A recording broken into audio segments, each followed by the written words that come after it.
Good evening. It is February 10th, 2020, and this is the Grafton Planning Board meeting. And as the very first order of business tonight, I would like us all to welcome Mr. Chris McGoldrick, who joins us.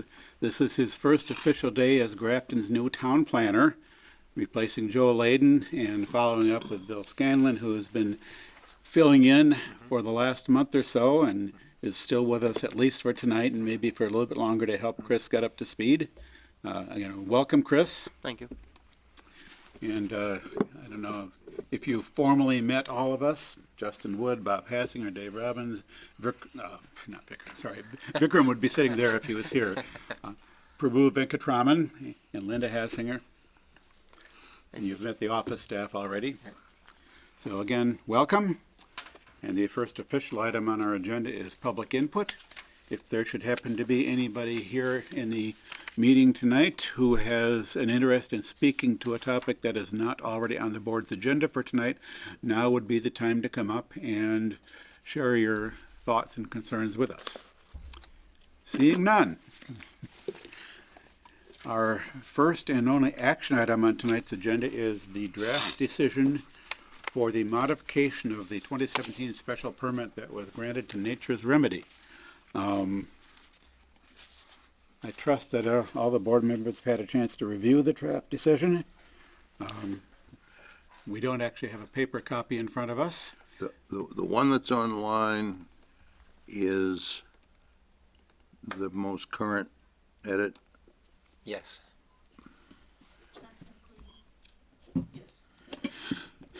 Yes, I think we didn't get that posted online until Friday after all the edits we'd made during the week. Yeah. So if there are any thoughts and comments and suggestions on this, now would be a good time to make any revisions that the board feels is necessary. Well, I exchanged a little mail with Bill.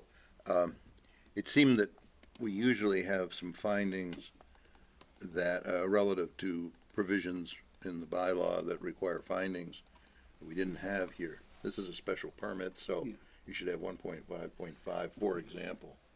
Yes, I think the assumption behind the lack of that was that those findings were made in the original special permit, and except as modified by this decision, all of the original special permit still holds.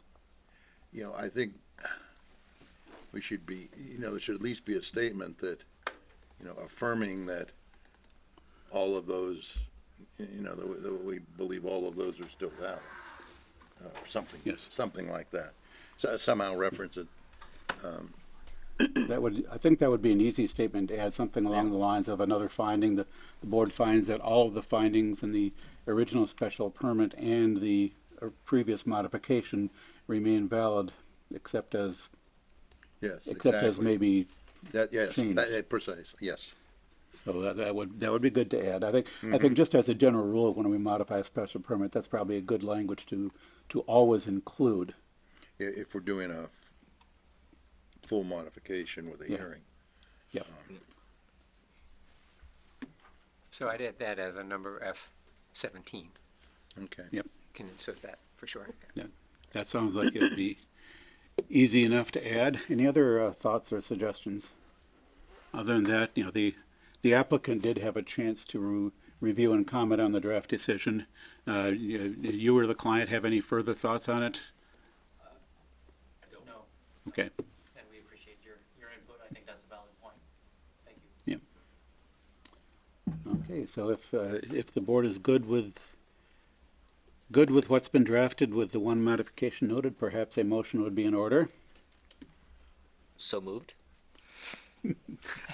A motion to approve the draft decision. To approve the decision as drafted with the modification noted. Yes, that was my motion. That was Exactly. In case you didn't hear me say it. Second or whatever we need to say right now. all right. Moved and seconded. For the record, this requires an affirmative vote of at least 4 of the board members, as special permits always do. Is there any discussion on the motion? Yeah, and you have, we note in the decision that we have a Mullen, yes. Mullen. Yes. I saw that in there. Yes, thank you for Yes, calling and that exhibit. that's, I suppose if we were all inclined to vote favorably anyway, and you had not mullened and Vikram is not here, Vikram would have been eligible to vote on it. But if we were all gonna be in favor anyway, there would have been 4 of us voting in favor anyway. But it's good to have a complete board for the vote. Move the Yes. question. So with without any further discussion, those in favor? Aye. Opposed? Declare the motion carried unanimously, thus avoiding the need for a roll call vote. The decision will so reflect. We also need, as I discussed at the last meeting, to certify Chris as eligible to sign your decisions on your behalf. And so record that at the Registry of Deeds. Is now the time for that? Well, I have him down here as a signatory to the decision, so. Yeah, It'd be nice to do Yes. it That now. makes sense then. so moved. Yes. Second.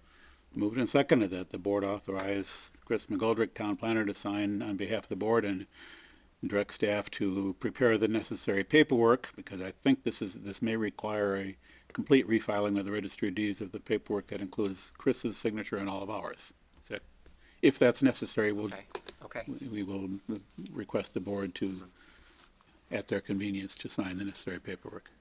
That's an authorization relative to this decision, or is that, because I think that it's an administrative thing that he's got to do, he's got to do Yeah. the signature page. right. I think it would apply from this point forward to any Yeah. document that you want him to sign. That was my understanding of my second. Anyway. Yes. Yeah. So the motion is to authorize from this point forward, our town planner to sign on behalf of the board whenever necessary. Whenever, And we'll Whenever- follow up with whenever any it comes up. paperwork that the board might have to do along with it. Yeah, yes, if there's something that where it's ready for us to sign, we can all do that after the meeting. Sounds like a plan. I don't think we should have to all sign. Yeah, I don't know if thought we you have to did the file a last complete time. set of signatures with the registry. So I would just resend the new form. Yeah. It lists everybody on the form, so I would just resend the new one, but this time including You Chris. saying you want to get signatures from everybody on the form? But that's what it is, the form kind of includes, the form that they use has everybody on it. Yeah, we normally do that like in June or thereabouts, when quite often we have a new board member and we have a new set of signatures. Well, yeah, I don't actually know when you have to do that. I think when something changes, maybe you have to do Yeah, all of and them. if Or maybe it's better to do all of them. You It's probably easier. don't have to do it if nothing's changed, but yes, when something changes, we have to refile that form, and something has changed. And on the assumption for the moment that it's a complete refiling of that set of signatures, and we can, if the paperwork is available, we can all sign that after the meeting. Did Joe also sign A&R plans on your behalf?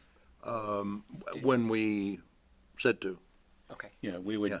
There had been a time back, in the Megan time, when we had it was okay that the signer, the planner could just sign those without, if there was no question. But then we were told okay. that eventually someone figured out that wasn't the best idea. yeah, so our practice has been whenever we vote on an A and R, the motion includes to authorize the planner to sign on behalf of the board. Okay, good. Great. Alrighty, so that's it on the nature's remedy. We'll get, the paperwork will come out of the office shortly after tonight, and whenever the change can be made and signatures made, file with the town clerk and, the whole 9 yards, and The And then usual appeal once- process and Well, appeal period. Excuse me. yes, hopefully, period, not process. yes. Exactly. If the appeal period expires with no appeal, then the permit is good and clean, I and think they know that. the next thing that will happen is when you guys have some updated plans, which may eventually be made, we will see those again, and with any luck, they will be such that the board can say, oh, it's a minor modification, but we'll cross that bridge when we come to it. Thank you. Thank you. Moving- Looking forward to making Yes, progress. let's see some stuff happen here. Now, moving on, we have a couple of discussion items and some public hearings. Yeah, we have plenty of time here. So let's, discussion item A would be a continuation of our discussion on the Mill Redevelopment Overlay District, for which we have No, one additional piece of documentation in front of us besides what we've seen at the last meeting. And that is an extract from the assessors database of properties that could be considered mills that might be eligible for this. And I think the criteria was, I forget, zone, Before the first zoning was adopted, In 1956, was it, prior manufacturing use yeah. and greater than 20,000 square feet. and maybe, I think we can hear a little input on Just a little. how that came. Bob Berger, Grafton Building Inspector, and have the characteristics of a mill. So if we think about the whole town, you have Washington Mills. I mean, no, you have Washington Mills and you have Wyman Gordon's.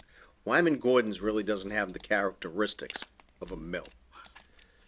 Washington Mills has, and we didn't talk about this, but Washington Mills has the characteristics of a mill. Both of them were built before 1956. All of these were. Well, I'm just talking about those two right now. And in my mind, Washington Mills really meets the criteria that Bill and I were talking about. Wyman Gordon's, I don't think would, because that was purely just manufacturing, steel building. It doesn't have the tall windows, the brick, the smokestack. So I would have it there because of the size, but I don't think it meets the characteristics. I have a question. Bob? Yep. What do you guys define as a characteristic? I'm not following that part. Yeah, we have trouble with that too.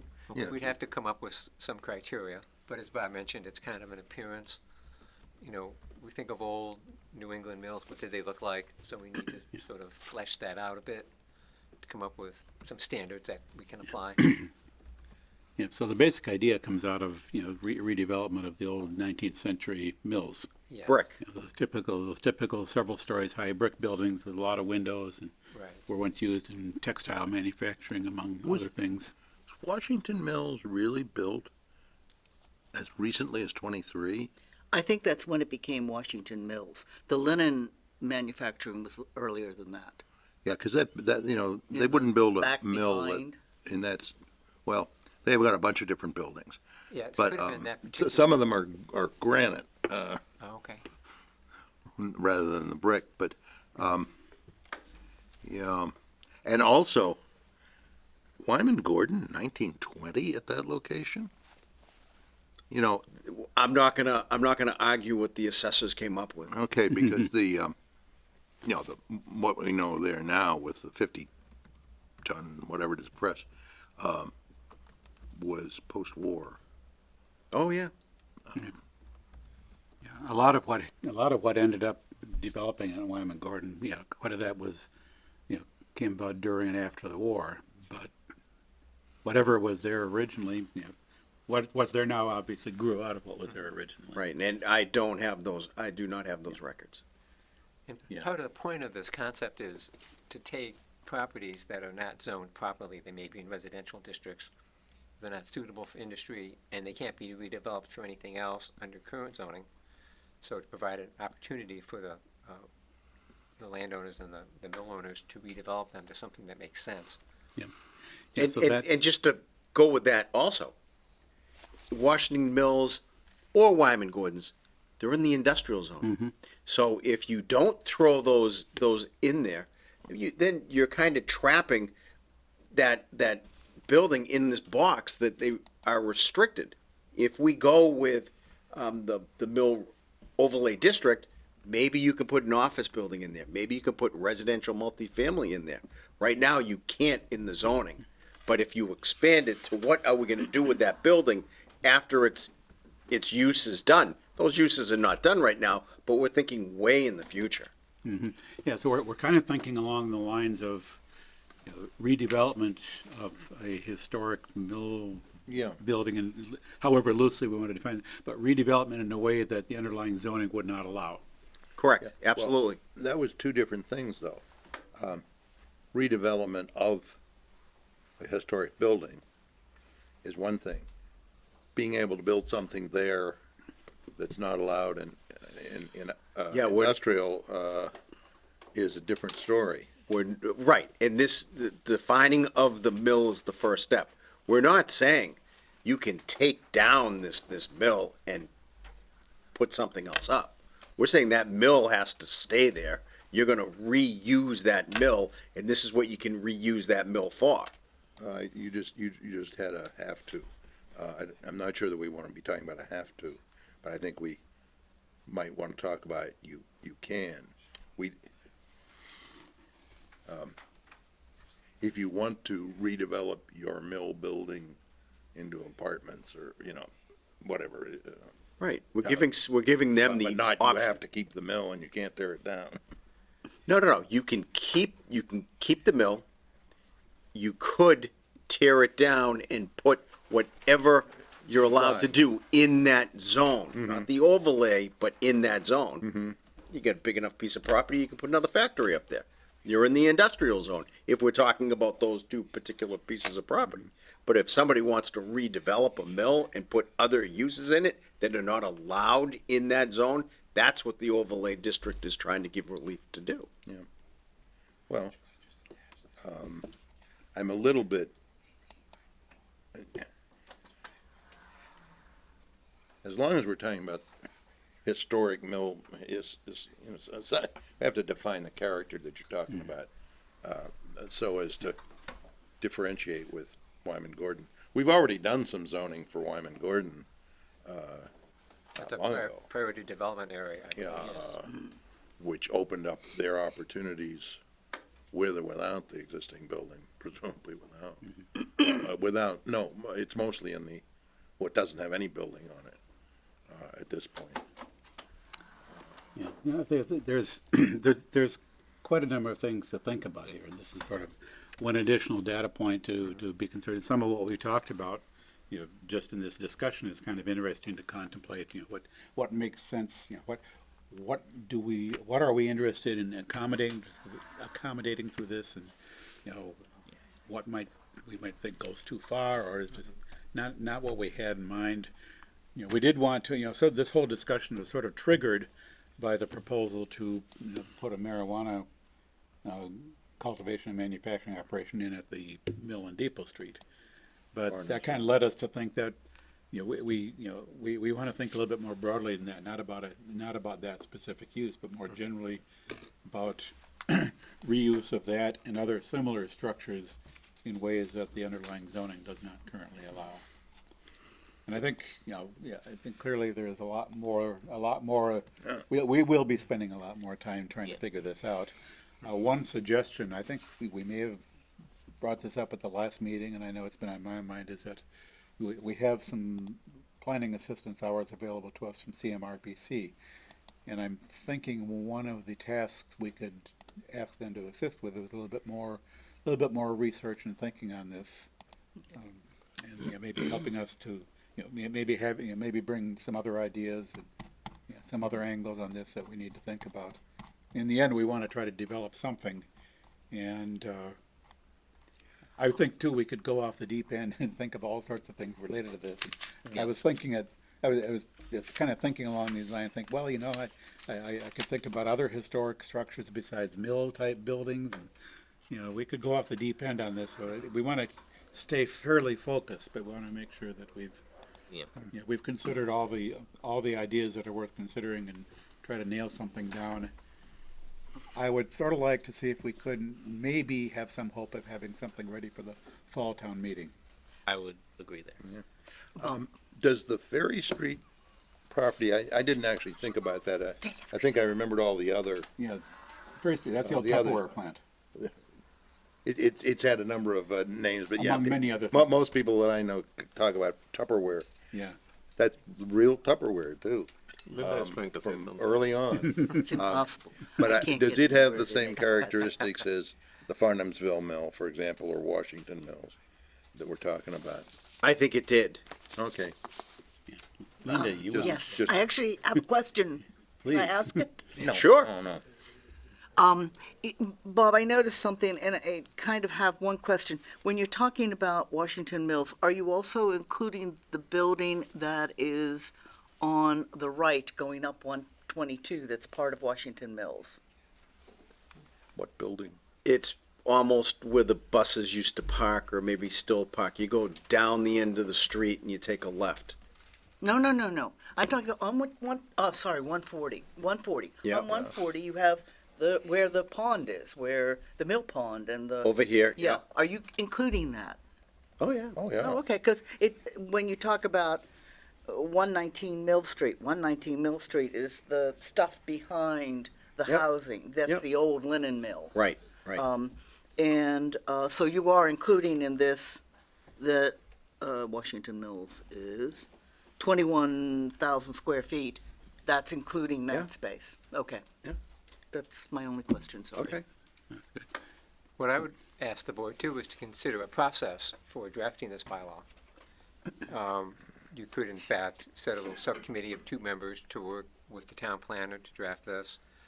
The whole board could consider it at a public meeting and sort of do it collectively, or perhaps you could assign Chris to come up with a draft on his own, and then you could review that and tweak it as you see fit, so.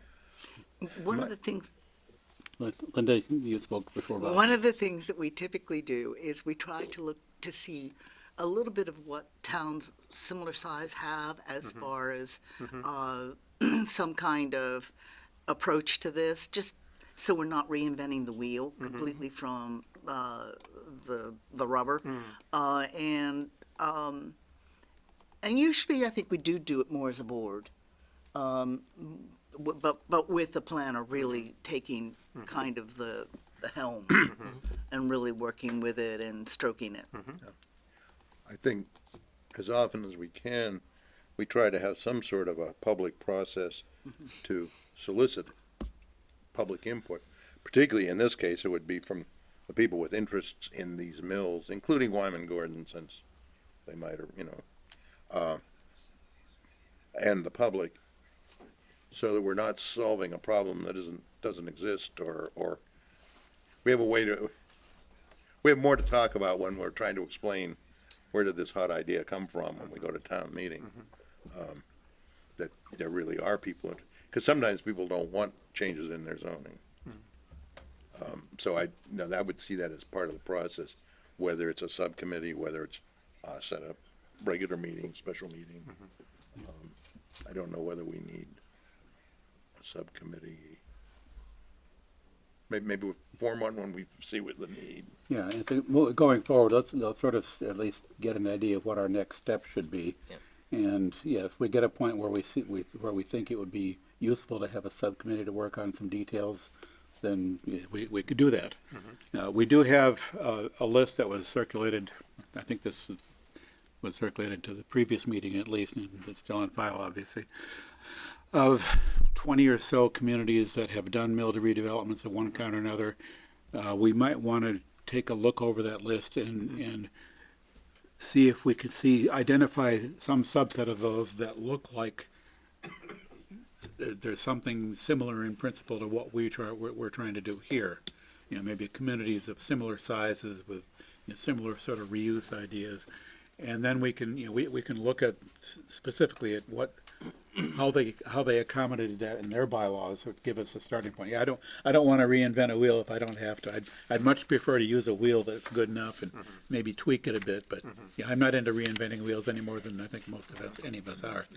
But we need to identify some of the wheels that we want to look at and use as a basis. So far, what we've seen in terms of a possible bylaw is a model bylaw, which has at least some of the characteristics that we probably want, but last time I read it, I remember coming away with the impression that parts of it, at least, are not quite what we're looking for. So I think we need to look a little bit deeper at some of the other communities that are sufficiently doing something sufficiently similar to what we're thinking of, that it's worth looking at their bylaws and trying to see how much we can get out of that and apply here.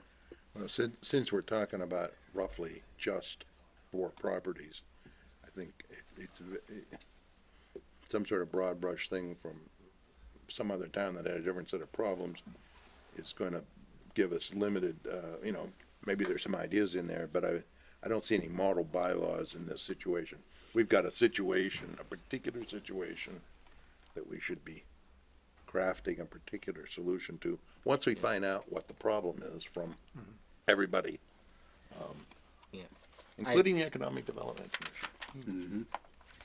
So while we have Mr. Berger, I'm just curious, outside of the assessor's criteria and what they put on the list, is there any properties outside these 5 that we have in front of us that you could think of that might No. seem like a good use for I that? can't think of it. No. I couldn't either, but No, that's why we went right to the database. Just pull it right out. If you have the information in the database, we give it examples of what we're looking for, and that's what it spit out. How actively in use is the Ferry Street property now, do you know? Oh, yeah. That's 100%. Oh, was it, because there was a while it was something like a batting cage or Yep. No, it's 100% now. manufacturing? Manufacturing. Oh, Yep. what are they making? I think they're making wire. Oh, that's a noisy job, isn't it? I haven't heard it from my house. No, but, well, it'd be really noisy. He lives at the other. When I was making notes about this some few days ago, a week or two ago, whatever, I was without having this list available to me, I was just trying to think, looking over what I could see on the town, the maps and so on, and basically what I came up with as candidate properties was exactly this list. Good. So trying as might, and the only other thing that came into my mind was the notion of other kinds of historic properties other than mills that maybe aren't aligned with current zoning but are historic in nature, that that there might be something worth thinking about that. But then I thought, that's going beyond the scope of what we're trying to do, and if we tried to include that in this work, it would make this work more complex, and I don't think it would help this work. Okay. So there's, there could be some future considerations for other kinds of historic properties, but I don't think we want to mess with that. I think this is probably a good focus for us. So what should we make as our next step? Do we want to collectively look at this list of other communities and identify some that are worth looking at? Do we want to reach out to CMRPC for some assistance? I want to find out what the problem is. I want to have input from public and from property owners, and have a round table, or So that would be a good conversation. a good next step, just to invite interested members of the public in to discuss the process as we know it today, which is pretty vague and intentionally so at this point. my procedural question, just would we send out letters saying we're having a public hearing on this, so to speak, even if it's not a formal public hearing, to the abutters of mills and mill owners? Or would we do it more informally, like just posting and trying to present it doing it? I'm thinking that you would certainly personally address the property owners, or owners and whoever's operating on the property. Otherwise, I would think it's a broad, just let people know what's going on. The way we, Yep. I don't know that it doesn't have to be an advertised hearing, Yeah. but it can be, Facebook tell. Yeah. Yeah, it's more of a an informal workshop of the kind we've done several times. Like the session we did up at One Grafton Common regarding the former DPW, soon to be former DPW. I mean, it's informal like that. We could do it as part of one of our regular scheduled meetings. We could schedule a separate time just to really focus on that. Kind of depends on how our schedule works out over the next few weeks. Yeah, I think in particular, sending the information to Grafton Common and Grafton News Yeah. should, and then Yes. go out to the social media. Right, there's only Like it or not. there's only so much we can do to invite the public to participate in something. Yeah. And Certainly. we can't afford to be mailing something out by USPS to all households and all possibly interested in parties. That's No. I'm trying to find out what the problem is first. When we get to some zoning proposition, then there will Yeah. be notice to abutters and all of that sort of thing, and have a whole formal process. But we're not gonna keep it a secret. We're gonna, you know, if there's any way to let abutters know, fine. Yeah, so at where we are right now with our thinking, this is probably an opportune time before we try to get into a lot more detail. It'd be an opportune time to solicit input from the public. So that we will put together some plans for that somehow. Yeah. I think it, you know, maybe depends a little bit. I don't want to put it off too long, but it kind of depends upon our schedule, and we'll have to work something out. In the worst case, at our next meeting, we'll nail down a date and time and all that. But Okay. And the public input doesn't need to be 150 people coming into this conference room. It's not gonna be. I'm just saying, what if it happens? It's like, this is a little bit like when we did the temporary signs, and we tried to get all the specific people, and we couldn't even get all the specific people who had a problem with temporary signs to come, and they all had totally different, each one of them had a totally different problem. They wanted a different relief. yes, So my thought on that, the reason for that question is when we did the MBTA train station, Grafton train station, there was a survey, online survey, and people could provide their feedback. Yeah. If we do something, it'll give us some more structure. We can structure the survey. It can be these 15 different options you want to put out there, and that's a different conversation we can have Yeah. instead of an open house. And my worry is if you get even 30 people and each of them is going to sit and give their vision of how Grafton should develop their mills, that'll be another 2021 plan. I think that if we want to do an online something or other, I think that comes after the what is the problem step. And we begin to Yeah, gel together some idea what we're talking about. in my industry, I found that when you're doing a poll online, whatever you're writing as a question and the way you phrase it Oh, impacts your answers by a lot. oh yeah. So having decide some the sense of answers we want. what questions we would want to ask, we would need to have at least some input and process first. I think the idea you're getting at, Bob, is let's get a sense from people of what their interests are, what their concerns are, what their ideas are, and that will help us to focus on if there are specific questions we want to ask of the public. That will help us out a lot. It'll help to focus the work, so that we're not sort of thinking in 20 different directions, not really sure what we want to do. So I'm comfortable with that. Seems like that's the consensus of the board right now, is that will be our next step, is to solicit some public input to help us, in your words, I think, Bob, define the problem better. And then we can work on a solution. okay. Just one more thing. Yes. So you really have maybe 3 or maybe 4 mill owners that I've dealt with a couple of them. And, you're opening up to everybody to see what they want to do with the mill. I'm just telling you what the problems that as the zoning enforcement officer, this is what I see. Somebody has a mill, let's just say 44 Brigham Hill Road. We're going to pick on that property right now. 44 Brigham Hill Road, they want to do something with that property. We all know that that's in a residential zone. There's nothing they can do to that mill other than manufacturing. They're stuck on manufacturing in 44 Brigham Hill Road. If they want to do anything else, open up a store, open up an office, a law office, any type of professional office, they can't do it. The underlying zoning doesn't let that happen there. They wanted to put a multifamily residential in there, they can't do that either because it's an R40 zone.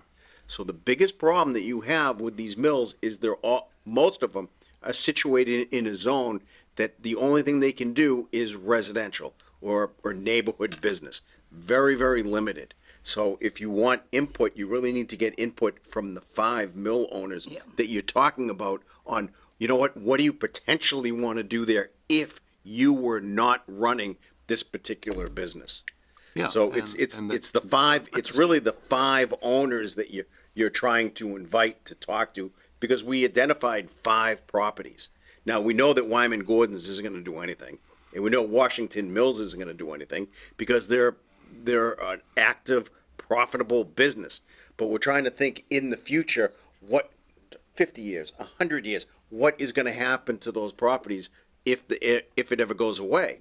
But I'm talking about the properties that are vacant right now that haven't done anything, that want to redevelop. And time and time again, I have to say, you can't do what you want to do because it's not zoned for that. And the only thing you're allowed to do is manufacturing, but they don't want to do the manufacturing. That's the problem. I want to have that conversation, you and them, That's fine. at the thing that we're talking. I understand, but it's not, it's not all the other people that wanna, because Well- the other people obviously don't want anything to be redeveloped. Maybe that, nobody wants it in their backyard. Maybe the Historical Society has a different point of view. Maybe. They'd Maybe. be good to, I just wanna put my thoughts out, that's all. I mean, obviously, what the current owners of the property see as the problems they're facing right now in what they would like to be able to do. That's sort of at the heart of all this. Right. but I think the owners of some of the owners of the properties seem to be very deep into doing what they're doing there, like making Absolutely. races. The other ones, I think it's more, if they're gonna have a way to sell it off, and get out from under it, because they don't have an active use for it. For example, the Farnensville Mill. And 44 Brigham Hill Road, they're both vacant. I know, but 44 is a little smaller than Farnensville. And maybe easier too to deal with.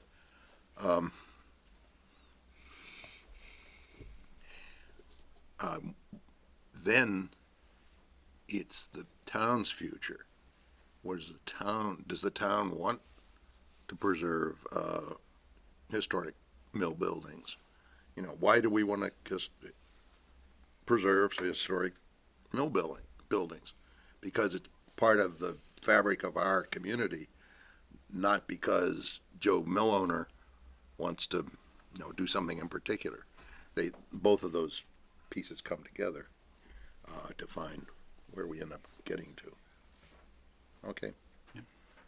All right. So Thank you. We'll have more conversations. Yes, Thank you. We will continue this work. Yeah. And thanks for all your input, Bob. That's very helpful. All right, the time is now slightly past 7:30. Our first scheduled public hearing is the continuation of the request for a special permit at 200 Westboro Road, for which the applicant has given us a written request to continue said hearing to February our 24th. meeting of February 24th. So at this point, a motion to grant the applicant's request would be appropriate. I just have one brief discussion item on their motion, and they're not their motion, Request. their request.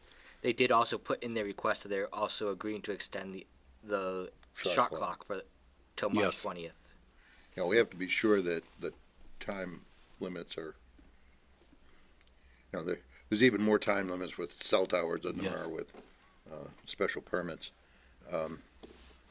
It's interesting that they're continuing. Did anybody else read our consultant's Yes.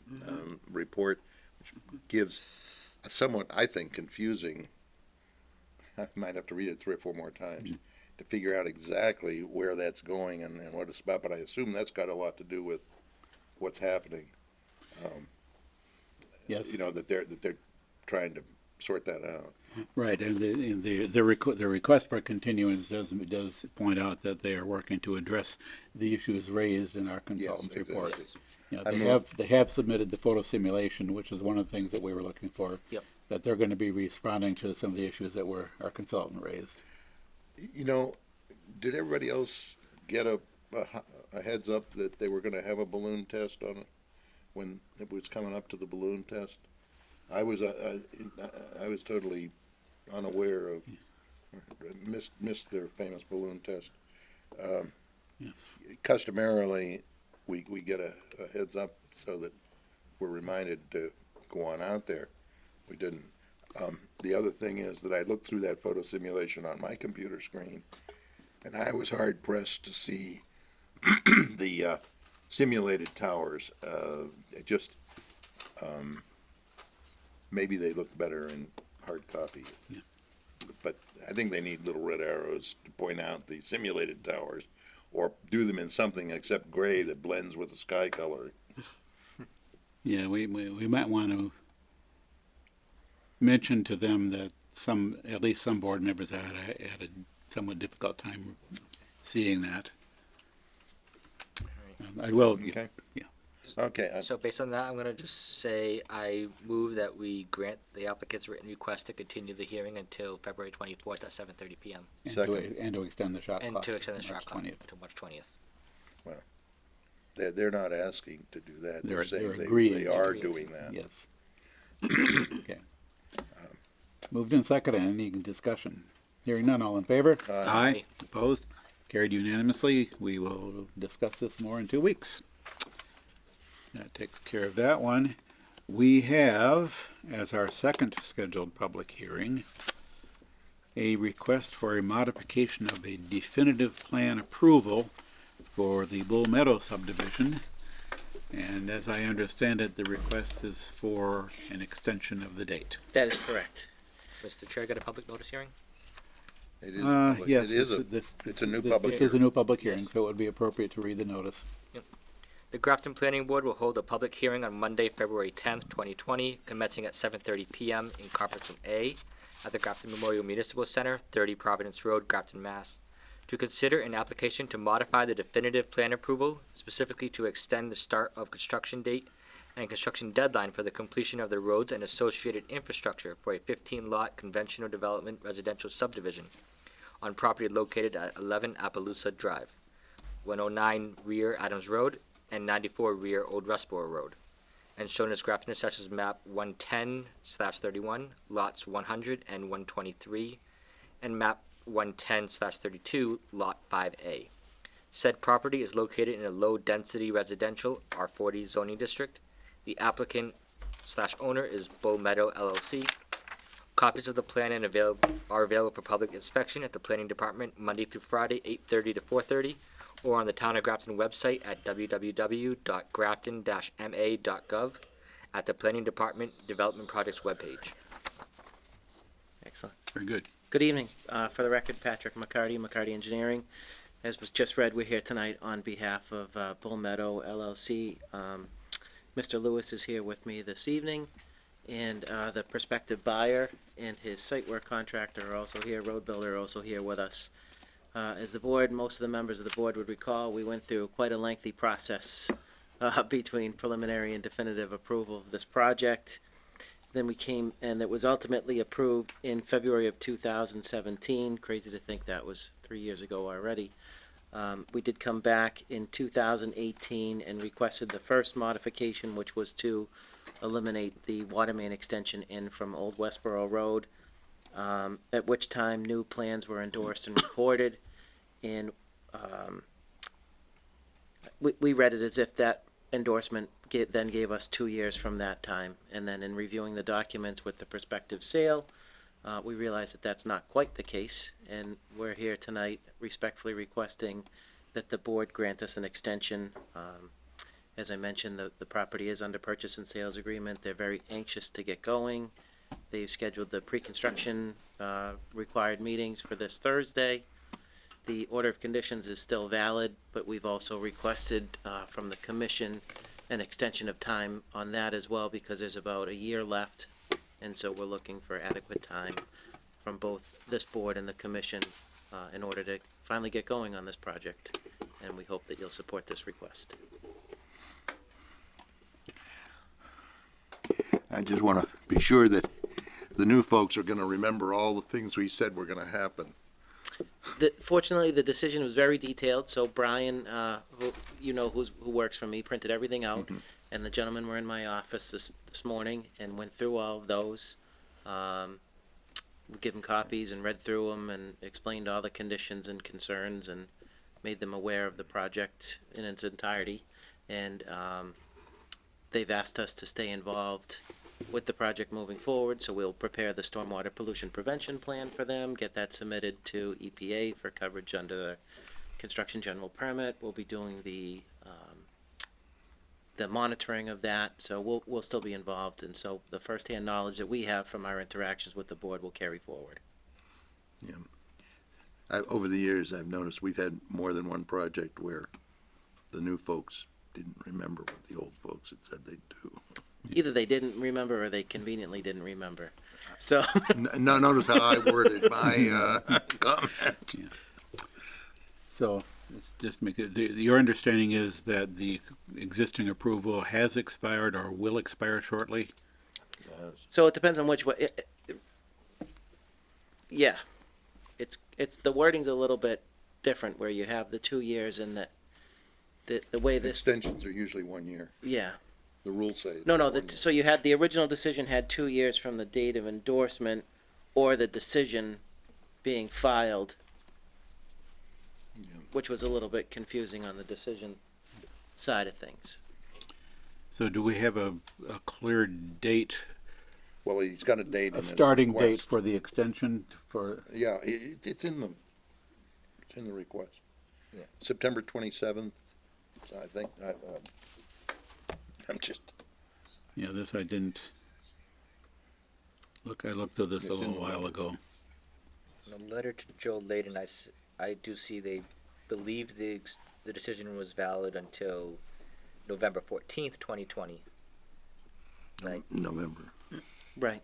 was Yeah, that I- when you're looking to have this extended until? It's in the, Duration is to build the road out. it's in the, Well, the original decision would have been for 2 years, Two- so two ye- that has now it's come to it's in pass. this, Right. Well, Substantial completion? was granted in November 2018, so it's 2 years from would take us till November November 20. 2020. wait, Right. So, and you want a year beyond that, basically. Yeah, I think it's a realistic 2-year project by the time it's topped. Okay. Yeah, Street so trees. I want to be sure that we know the proposed, the new date that we're being asked to agree to. yeah, okay, Right. here it is. Have to consultant, doesn't have therefore in order. It's here, I know it's in here. Valid until 11/14. That was valid. Consult with your. Yeah, so there, We request an additional extension. Oh, okay, I thought there was a date Right. specifically mentioned, Right. but, I think that's another case. I have a question while Bob is researching that. Has the project started or not yet started? No, Not yet started. Not yet They're started. looking to start right away. They've got, and that's gonna be my follow-up question, assuming the board, votes to grant us this extension. Is there a requisite appeal period on this decision, or is this something that, see, this would be a modification of a definitive plan approval. There is probably, off the top of my head, I don't know, there's probably I an don't appeal think we period. call it a major modification. No, this is not a modification of a special permit. no, but the So this special is a permit had to subdivision. be exercised within a certain time frame, Right. This is a sub- and it hasn't been. Yeah, I mean, there's two things, well, there's the major residential special permit, which goes back quite a while, then there's the definitive plan approval. And the definitive plan approval, if these dates. 11 I mean, approved it, the modified plans endorsed on 11/14/2018. And, it seems to me like you should be able to get started before 11/14 this year. True? that's the way we read it, Okay, but the well. original decision from 2017 gave two, it was either, I apologize, Yeah, I don't okay, have it with me. It was either 2 years from the date of endorsement or the recording. If- She has this. If you're pretty confident that you'll be able to start exercising this and get past this issue, by November, then let's just say 11/14/2020 and, victory and go home. But is it just start or is it completion of the project by No. 11/14? yeah, I The think way I what, read it is completion, right? The permit is valid for, till the completion. But subdivisions usually get extensions of 1 year, even Yeah. while they're under construction. all right, and I think what's typical is once they enter into construction, a subdivision of any size is gonna take more than a year or two to complete. So we have generally extended the subdivision, until it's done. So But it's year by year. It is year by year. And the reason for that is so that we get a chance to have conversations with the people. And if there are problems, or if people, it's a public hearing each time, as I recall. People can come in and say, there's this problem going on and we need to, More time. so it gives us a mechanism for a review of because sometimes these go on for 5 or 10 years or 20. Yeah, so what I think the issue here is, if I'm reading this letter correctly, after the original definitive approval was made in 2017, as you said, you came back to modify the plan to eliminate the water line extension. Those modified plans were endorsed on November 14th, 2018. And what this letter says is, it does not appear that the modified decision made provisions for a time extension. So the question seems to be, is whether the November 2018 modification actually accomplished the extension of time. And the statement here in the letter suggests that it appears that it did not extend the time. Well, It didn't specifically state that it was extending the time as well as approving the modification. So, other than declining to extend and start over again or something, it seems to me that the common sense thing to do in this particular case is to grant an extension to 11/14/2020. Yeah. That's So a that- pretty good time of year to do it for an anniversary, because we've gotten to the end of the summer, the construction season, in case there are issues and so on. yeah, so that would And basically. so I move. And that's not and just so the purchaser understands, that's not a drop dead date to complete the project. That's to come back, give an update. That's like any subdivision. Yeah. They have to come back here,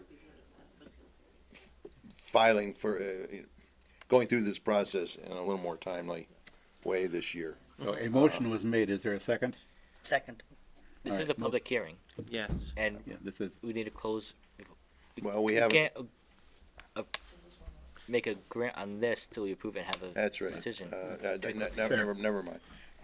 so, yeah. Do we have so- public? Yes. Yeah, so let's say the proposal here is to basically put in words the assumption that the November 2018 modification extended it for 2 years. No, just extend Yes. and So just- don't address the question. Right, well, no, the decision would be, if the decision would be to extend to November 14th, 2020. The effect would be to, I don't. Whatever. To erase the need for the question. Hmm? The effect would erase the let's, need for the question. let's not make it overly complicated. Is there any comment or opinion from anything else from the board before we try to wrap this up? Anything Is from the there public? It's a hearing, is there any? So, Yeah. Mr. Chairman, if I may, so the buyer just indicated that they do have a lender on the project, and I think if they went to him and said, my subdivision approval's only good for basically the rest of this season, that might cause a little agita on the lending side of things, so if, It's the way we do it.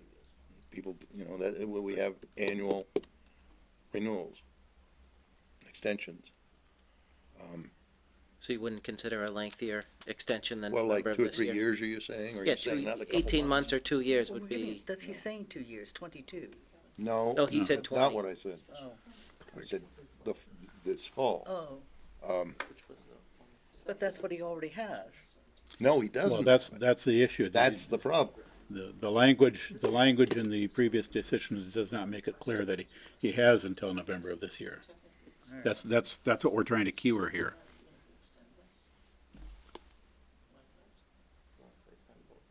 yeah,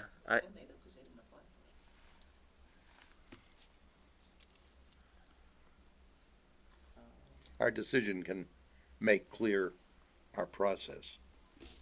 And that ought to be enough to take to the lender. can we, so may I make 2 requests? May I request that the board consider more than November of this year, either 18 months or 2 years preferably, on the definitive extension, and can we modify our request to also extend the major residential subdivision special permit?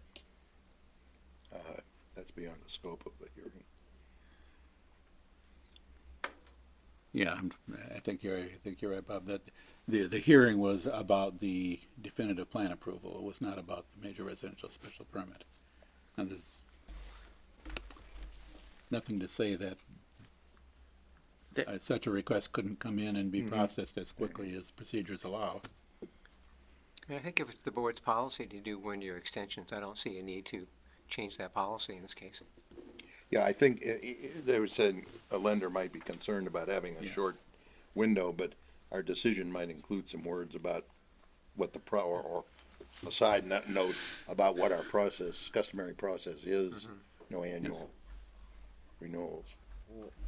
One thought for the rest of the board anyway, is where the applicant wants more than November to try to help appease the lender, and our policy is typically 1 year, would it be disadvantageous for us to extend till 1 year from now? I thought about that. I don't know how much 3 extra months gives the applicant or the lender, so to speak, but It's harder to justify given the dates and assumptions that went through, but that's what I was Yeah, initially thinking November myself, but I wasn't sure.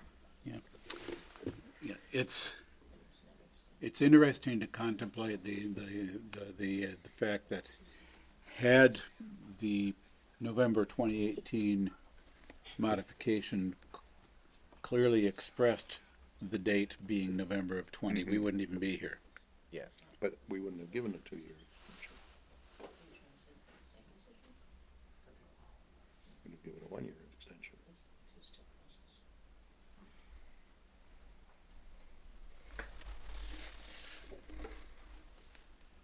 Last November. Yeah, that would have been last November, That's what's driving my, in which case, if there had been a 1 year extension and then we would have granted another 1 year extension last November, which would again would have put the date out to November of 2020. which is the point of my suggestion. Yeah. And as soon as we finish talking about it, I'm going to move to close the hearing and get on with this. Yeah, so I have a question. What is the impact of giving a 2 year extension? I get the customary process and stuff. Because we have a reason for doing it the way we do it. It's the way we customarily do it. Why do we do it differently? Stick with what you're doing. Yeah. You know, we have reasons for what we do.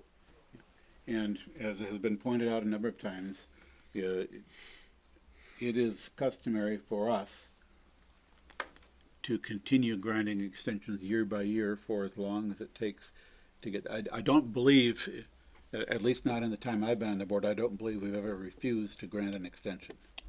No. So, on occasion, we've had, there were some issues with the development and something had to get, fixed, but then we settled it down. But it is important to note that, provided the applicant makes timely requests to extend, and sometimes we can be a little bit loose on that. But yeah, we've never refused to grant the extension. So that's. I think worst case, we look for the request for an extension to come in before, both special permit and subdivision, to come in before the deadline date. We don't necessarily have to have had a whole hearing and everything by then. Yep, and then there's a whole nother question which is strictly speaking not relevant to this hearing, and that's the question of the expiration date of the major residential special permit. Well, that's, And that's a whole other topic. You guys. That has to be worked outside of the scope of this particular hearing. I move that we close the hearing, direct staff to prepare a draft decision extending to 11/14/2020. Is there a second? Second, I don't see Alright. anyone in the public looking to We speak. asked Yeah, before. we did. Yep. All right, moved and seconded that the hearing be closed. Staff be directed to draft a decision extending the date to November 14th, 2020. Discussion on the motion? Hearing none, all in favor? Aye. Opposed? Okay, the motion carried unanimously. And I take it as implicit in the motion that maybe something, language could be included to describe the board's customary procedure. But whatever seems like the most appropriate Yeah. way to touch that base. Yeah, and even informally, the applicant and potential prospective buyers and lenders should be aware that the board customarily does extend as long as it takes to get the job done. Someone is, Except sometimes if it's been abandoned. yes, I mean, and one of the reasons for going year by year is to be able to cope with the possibility that the developer abandons the work before it's done. Sure. Understood. But, We've had some cases. that has happened. People abandoning their project before it's completed, either Yeah, for various whatever, various kinds of problems. for whatever reason. And we don't need to deal with that here. If I guess you can follow up with staff as necessary with any anything else that needs to be considered or done. Okay. All right, thank you. All right, when we have, Give a motion and did we voted on that? We voted on closing the hearings. Yeah. Directing staff to. Yes, we did. Decision. did we? I'm pretty sure I Yeah, called it- for a it vote was- and everybody answered yes. Anyway, It- aye. I know we voted on closing the hearing for sure, and I'm pretty sure the motion did include directing Yes, staff. Well, it did. It Okay. did. I don't remember that we voted. I Maybe, feel like maybe I you want to heard you. confirm that we took the vote. Natalia? Natalia? Question. We did vote on that, didn't we? Did we voted on that, we're trying, Voted to close the hearing and then have the staff prepare a decision. yes. All right. We did Good. vote on that.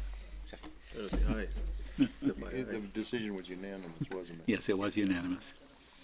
All right, our final public hearing of the night.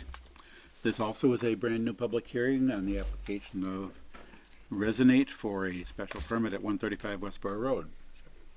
The Grafton Planning Board will hold a public hearing on Monday, February 10th, 2020, commencing at 7:30 p.m. in Conference Room A at the Grafton Memorial Municipal Center, 30 Providence Road, Grafton, Mass. To consider an application for special permit and site plan approval for a marijuana establishment for an adult-use marijuana retail storefront, marijuana retailer, on property located at 135 Westboro Road, as shown as Grafton Assessors Map 13, Lot 2. Said property is located in an office light industrial OLI zoning district. The applicant is Resonate Inc. The owner is JKRP Holdings LLC. Copies of the plan are available for public inspection at the Planning Department Monday through Friday, 8:30 to 4:30, or on the Town of Grafton website at www.grafton-ma.gov at the Planning Department Ongoing Projects webpage. Okay, so you guys on here on behalf of the applicant, may you introduce yourselves and introduce your project. Good evening. My name's Norman Hill. I'm a civil engineer with the consulting firm of Land Planning. And with me tonight is Peter DeCaro. He's the CEO of Resonate, and they own this property. So first I'd like to start and make sure you all understand where this property is located. It's out on Route 30, a few miles out on Route 30 on the left before you get to the train station.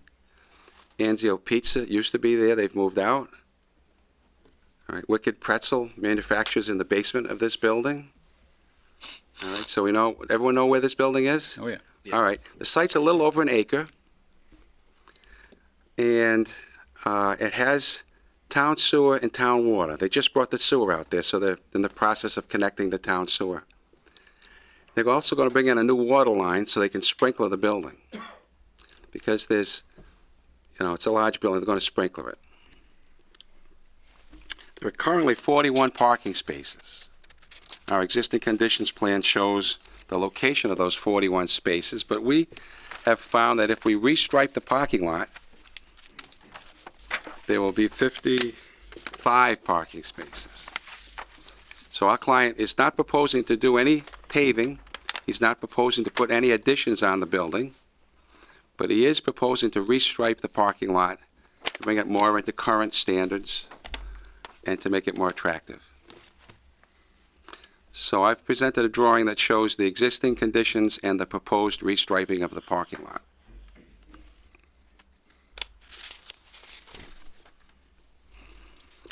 So, and the other tenants is Pecorino's Wine and Cheese is going to remain there. And then Resonate is there now. They have an office there now. That's where Peter resides right now with his office. They have applied for a special permit for a dispensary and for site plan approval. So we're looking for those two approvals from this board. They've already met with the selectmen. And the selectmen have granted them their approval and a host community agreement. So those two things have happened. The selectmen have approved the site and granted a host community agreement.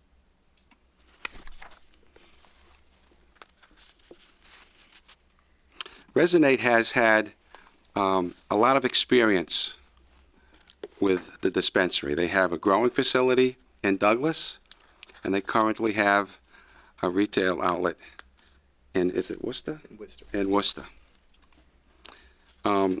They are familiar with the proper way to train their employees for the dispensing of marijuana.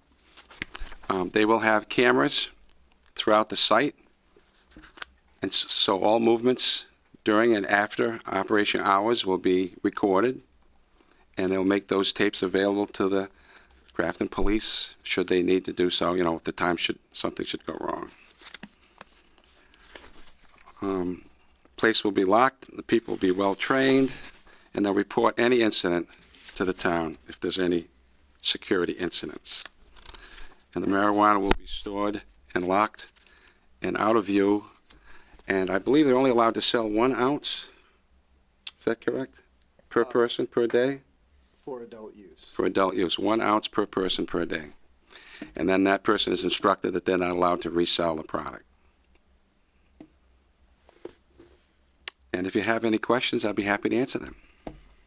I'm looking at the traffic study. Can you elaborate a little more on when was the traffic study done? Is that the one that we have, the traffic analysis?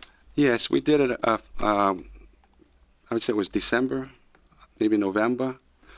And we for the existing traffic counts on the road, we relied on a traffic study that was done a couple of years ago. But then we prepared a report predicting the amount of traffic that will go to the site in the future versus the traffic that's going to the site now. The amount of traffic that goes to and leaves the site.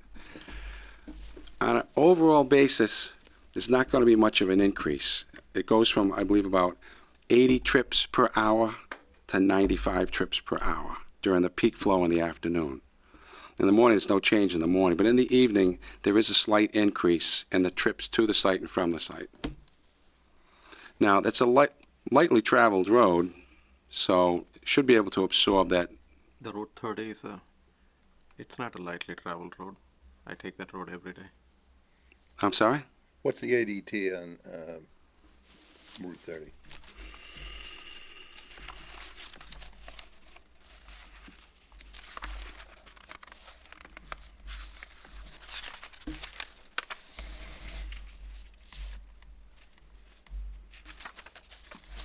When they're not putting sewers in out there. Yes, today would not be a good day to measure that, right? I see here. That's right, they're putting in the sewer On this table that's tomorrow? on the screen now, we have a total of 1,129 on a weekday. What do you, I'm not talking about the site, I'm talking about the road. Right. And you have what? On this chart, it says 1,129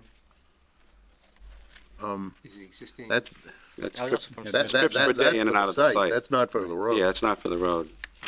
I think the road's 3 or 4 or 5,000 1,000, yeah, per day. Yeah, I don't or more. recall. I don't think it's in the report. No, it's not in this trips per day report, but it was in some other material that we presented. I don't didn't know if see I've it. got that with me. I don't recall a number up, Bob, and I don't want to throw out a bad number. Well, that's one of the things we can talk about. So, we getting to where we ask questions? I think questions from the board would be appropriate. I looked at this. I don't feel real good about a lot of it. There's a lot of waivers of things, some of which don't, or requests, some of which don't even seem all that necessary. We don't have a formal traffic study, right? It's not signed by a, I'm a member of the ITE. yeah, but is this a formal traffic study that you? Yes, right from the latest manual, Actually- ITE manual. Yeah. The trips per day projection in and out of the site are right No, from the no, manual. no, we get a whole report, it shows intersections and, all, the whole thing. We haven't done that. We did look at a traffic study that was done a few years Yeah, ago. I heard you say that, but this isn't that, so you need a waiver from that. Yeah. The thing is, the traffic is always the first thing we hear from folks when we look at a marijuana, sales, retail sales, site, so that's a concern. A couple of the other things, there was a line or two, speaking of odor control, not nearly enough for me. When you say dispensary, I think of dispensary as actually applying to medical. I don't know whether it's really, people use it to reference adult use, but I don't think that's actually a proper term.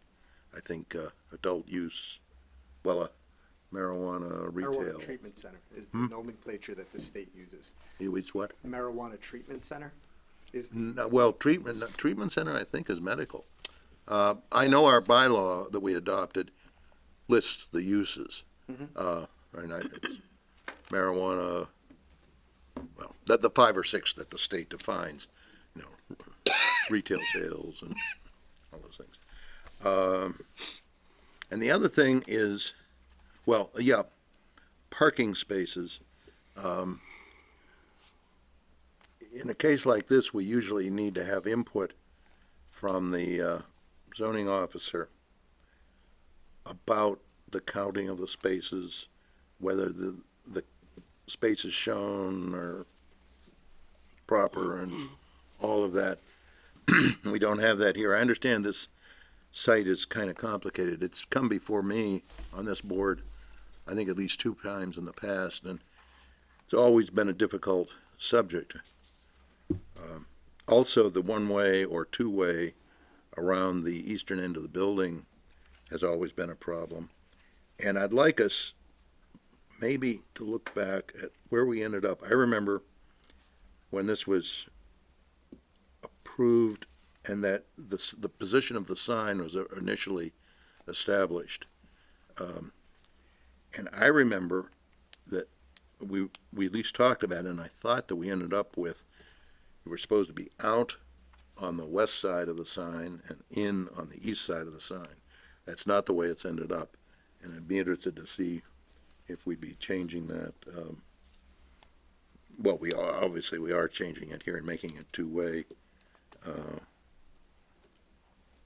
over there. So, but then also on the parking, among other things on the parking, there's this unused portion on the east side of the building, 1,577 square feet. That's not part of what you're doing. Right now, that's vacant retail that he would like Right. to rent to a tenant. Right, and I'm not sure whether you counted parking spaces for it, and that would depend on the use. I really. We did count.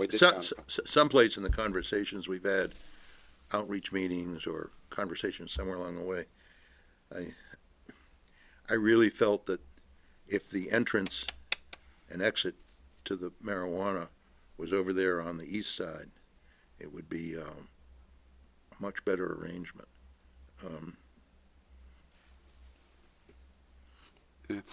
If I may speak to a few of those issues, first regarding the odor. that, and first, members of the board, thank you for hearing our permit today. I do appreciate it. And very good points. relating to the odor, so we do have a cultivation site in Douglas, as Norman pointed out.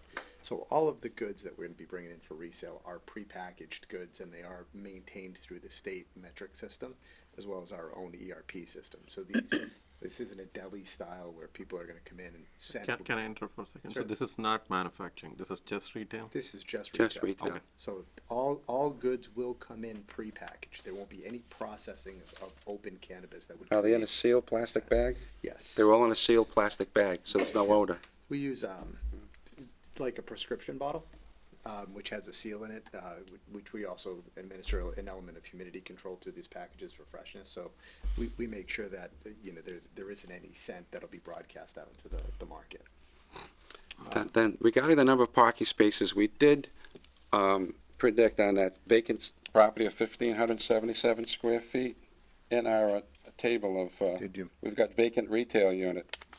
And we're predicting 10.5 spaces required for that site. Perhaps a use will come forward that might require more than that. I would doubt it, but 10.5 or 1,500 square feet, usually have 2 or 3 employees and maybe 4 or 5 customers, but I think 10 spaces should be more than adequate for that. One thing I forgot to point out is in the restriping, the sign would end up out in this island. Right now, it's in the pavement, and people come like this around the sign. So the sign would stay in that island. And another thing I forgot to point out is there's a potential here for 12 additional spaces. Right now, this back only has spaces on the back side, doesn't have any spaces on the building side. But there's a possibility, if he added pavement in the future, he could add 12 additional spaces. Now, we designed the site in Leicester when that first opened. It was the first one open. And we ended up designing a remote parking lot down the street where people were shuttled in by buses, and it was a nightmare. Now there are many sites open. That was the first. People were coming down from New Hampshire and Maine and coming up from Connecticut, but now there are many sites open throughout the state. So I don't foresee a problem like that coming again. Yeah, How many sites are open right now in the state? There's 33 stores that are currently, our store in Worcester was just licensed to open this month as well, and that's a co-located store that's about 6,500 square feet of retail. The building's 9,300 square feet, and in that site, we have 31 parking spots for both adult use and medicinal use. The traffic, for the most part, there we did a survey and we provided that study of all the local competitors. We found that of the 4 competitors, we had more parking spots here in Grafton than we had from our store in Worcester, as well as the Curaleaf store out in Oxford, the Nature's Remedy store out in Millbury. We found that it appeared to be that there was ample coverage, and we surveyed those sites as well to see what the incoming traffic looked like. And at the end of the day, it boiled down to some heavier weekend traffic, which would probably be fairly consistent to what we would see in Anzio's at their busiest types of schedules. But ultimately, we noticed that from the cultivate at 100 people an hour, it's now conservatively down to under 10 an hour that are coming in and out of the sites. Yeah, but certainly true that one of the first things a lot of people think about when they think about traffic in a marijuana retail operation, we remember what a problem Leicester had. Yes, yes. Without a But, doubt. this, Without a doubt. Now, things have changed a lot since then, and that's yes, something I think we all many understand. facilities are now open. I'd like to also talk about the one-way, the concern about one-way versus two-way. One of the things we're gonna do is we're gonna put an island here, because right now the entire site, you can drive in anywhere, it's like haphazard. And we're gonna put an island here and restrict entrances to here and here, 24 feet wide per regulations. So that's a big improvement. Now, so this will be one way across here. It's one way now, it's gonna stay one way. But this would be two-way here, and because it's a 24-foot wide aisle, it's a 24-foot wide aisle there, this would be two-way. But here, it narrows to just 19.5 feet. There's a big cooler here. All right, that would be very difficult to move. We could move it to the left 5 feet, rather just keep it, it'd be very difficult to move to the left. So you've only got 19 feet. Many of your town roads are paved well less than 19 feet. Well, many of them are 14 or 15 feet. And also, the neighbor's driveway is paved right here, flush with this driveway. So if perchance a school bus or a fire truck were coming in here and wanted to get by, you could, because this is paved here an additional 20 feet or so. So, When the town road is 22 or 24 feet wide, it doesn't have a building on its curb. correct, correct. The problem, because I've been there and I've gone both ways on that driveway. Yep.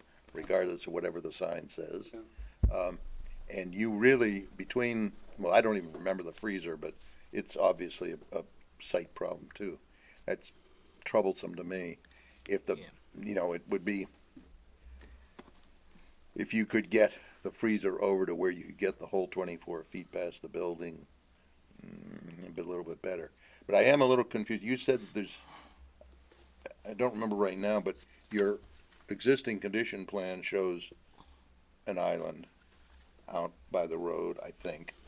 And I think you're talking about expanding it rather than Well, putting it in. Yeah, we're bringing it in. I mean, we're extending it. But there is an island there. Yes, there is. We are extending. And also, you said that the spaces to the rear of the building, just to the north side of the building. Well, currently, they're against the building and not on the back. But we've moved them to the back, and we don't have any against the back of the building on the new plan. But we could, if they added pavement, you could add 12 spaces there. Because I remember something about there being an issue with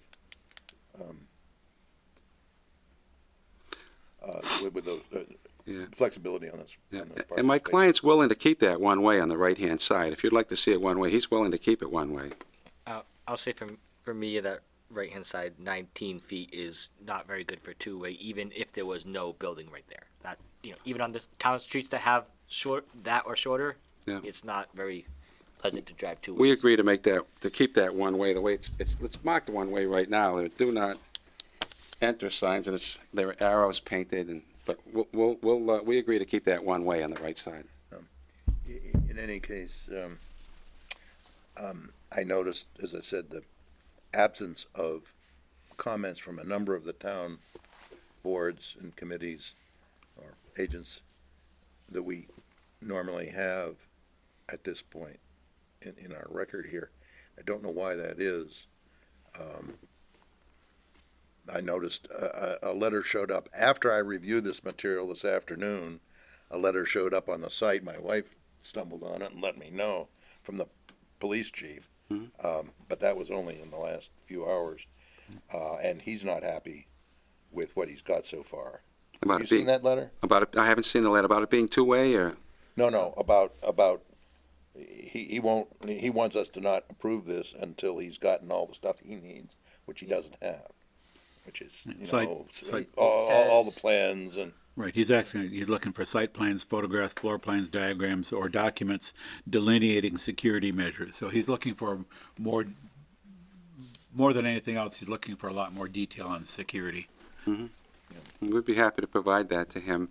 And we're not going to ask you to vote tonight. This is like an introductory meeting, Yes. Yeah, I think that probably goes without saying that this is going to have to continue over at least one more meeting. Yes, sir. Yeah, it's partly because I'm looking at when I reviewed all the everything, all the material that we had on our website. I reviewed that like last Friday, Saturday.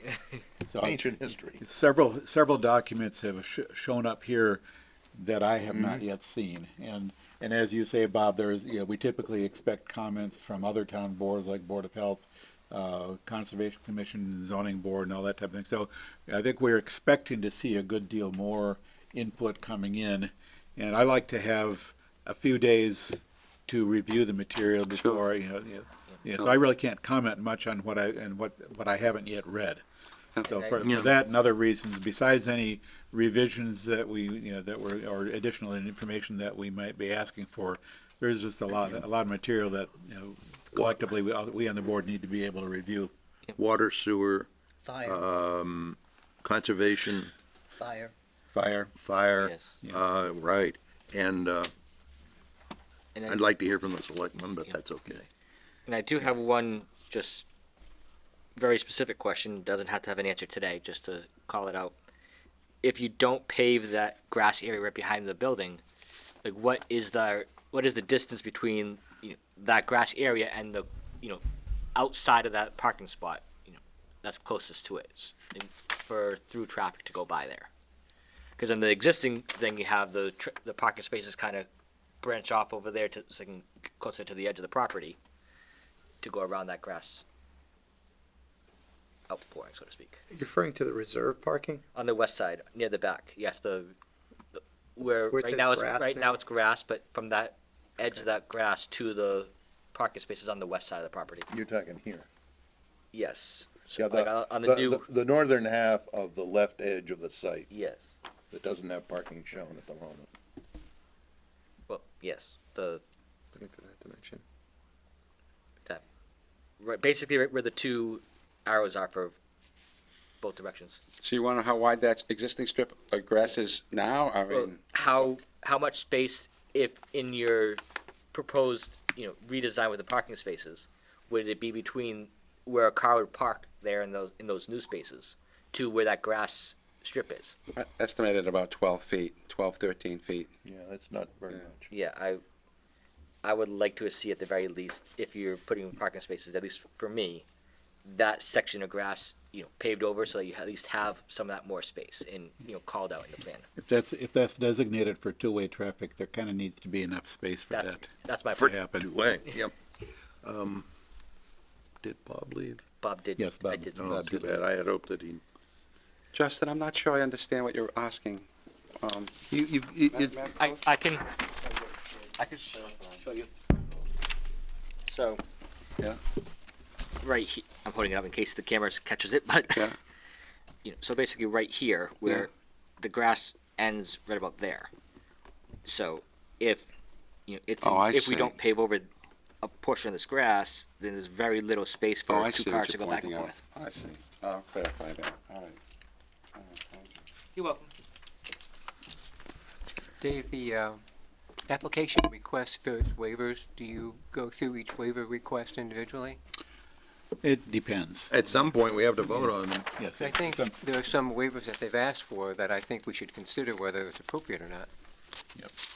Yes, we haven't always specifically discussed each waiver individually because sometimes it's a pretty clear case of, the waiver is appropriate because the thing that's being asked to be waived is quite obviously, not applicable to this particular project or whatever. So we don't always go over them in detail, but for any waivers where there's any question of whether it's appropriate, the board does need to discuss them at some point in the process. Ultimately, if not before, at the time we are voting on a decision, we need to approve or not the waivers. Well, I guess one that I would like some clarification on is the waiver for a landscaping plan. Since this is, an older site, I think some landscaping would really help sort of soften the impact of this land use on the neighborhood. When I saw the site plan, the green area that is represented on the site plan is not proposed to go in under the current presentation. It's only if it's necessary to put in the reserve spaces would that area be turfed. So I think I'd like to see more greenery, maybe some trees, put into this site. So I would like to see a landscaping plan, but that, of course, is up to you whether you think it should be waived or not. Would you be willing to have us do it? Any thoughts? It's challenging. I'm trying to find, is this still the list that, we are looking at for waivers? It was received in our office on January 2nd. Yes, Is that the Yes. correct? It's got check boxes and you've got some Yes. checked and others not. Right. yes. Ownership of all abutting land in approximate location of buildings, driveways, parking areas therein. That doesn't seem like an unreasonable requirement. Well, we're showing the abutters, Yeah, but we haven't surveyed the location of the adjacent buildings. We could get approximate location from an aerial, you know. We could provide Who's that. whatever it takes to get your stamp, We can provide that, yep, you know. Yeah, I mean, it does, the wording here is approximate location of Yep. buildings. yep. Landscaping, we just talked about that. Lighting, There's a narrative. should be able to tell further- us about that. There's a narrative further down on that. Hmm? There's a narrative that justifies each of these. Yeah, I understand that, request. but I'm Yep. not necessarily persuaded. Right. Regarding the lighting, our client would like to keep the site lit the way it's lit now. He's not proposing any new lights. I haven't looked at that. I think of more later in the evening business, well, Anzio's had a lot of traffic, mostly parked just in the spaces in the front for pickup. Pecorino closes fairly early. This, I don't know, but that seems to me like a good bit of the business is towards the evening. The building currently has LED lights. For adult. Yeah, it's well lit all the way around the entire exterior. I'd want to be sure that there isn't any stormwater concern. Exterior storage areas and fences. Can I ask a question? Why not show that? They- Well, In the narrative, I remember reading that, I didn't scroll down yet, but oh yeah, there's no that dumpster. they're not doing any changes to external fencing is why they're asking for the waiver for that. Hmm. You can correct me if I'm wrong. Prabhu, you had a question? Yeah. So are you requesting for waiver for traffic study? Well, I'm 7. getting there, if you give me a moment. That's I take that road every single day. I can tell you that. Right, it's coming up in a minute, and then you can jump on them. Earthwork calculations, I guess you're not gonna be working a whole lot of earth. Oh, sir. I did mention Concom, you have wetlands, so you've gotta know how we're covered on them and how they feel about, because it's, they've struggled every time they've been here, every time that site has been here, they've struggled, with some of the parking, situation. And then traffic study. At the very least, I would say that, we often get a peer review, and I think we ought to think about whether we need that in this case. I for one, I can tell you that place gets backed up very quickly as soon as, whenever there's a train coming into the station. And that line can go quite long there. And that's not a very easy space to navigate. It's 2 lanes, one way in, one way out, east to west. It gets backed up, and then just beyond that is the point where they take a left into the Institute Road. And that's a mess. And that is not in winter. Come winter, it gets even more challenging there. I would definitely, I think, the town would definitely want to see a traffic study. Well, we are the town Yeah. in this case. Yes. We are the ones. No, I didn't want to say, I want to see a traffic study and make it all about me. But yes. I'll articulate for that that's area the at the board times feels that that the traffic is increasing over what Anzio's had. I also would say that what we have in front of us for traffic justification is not enough for me.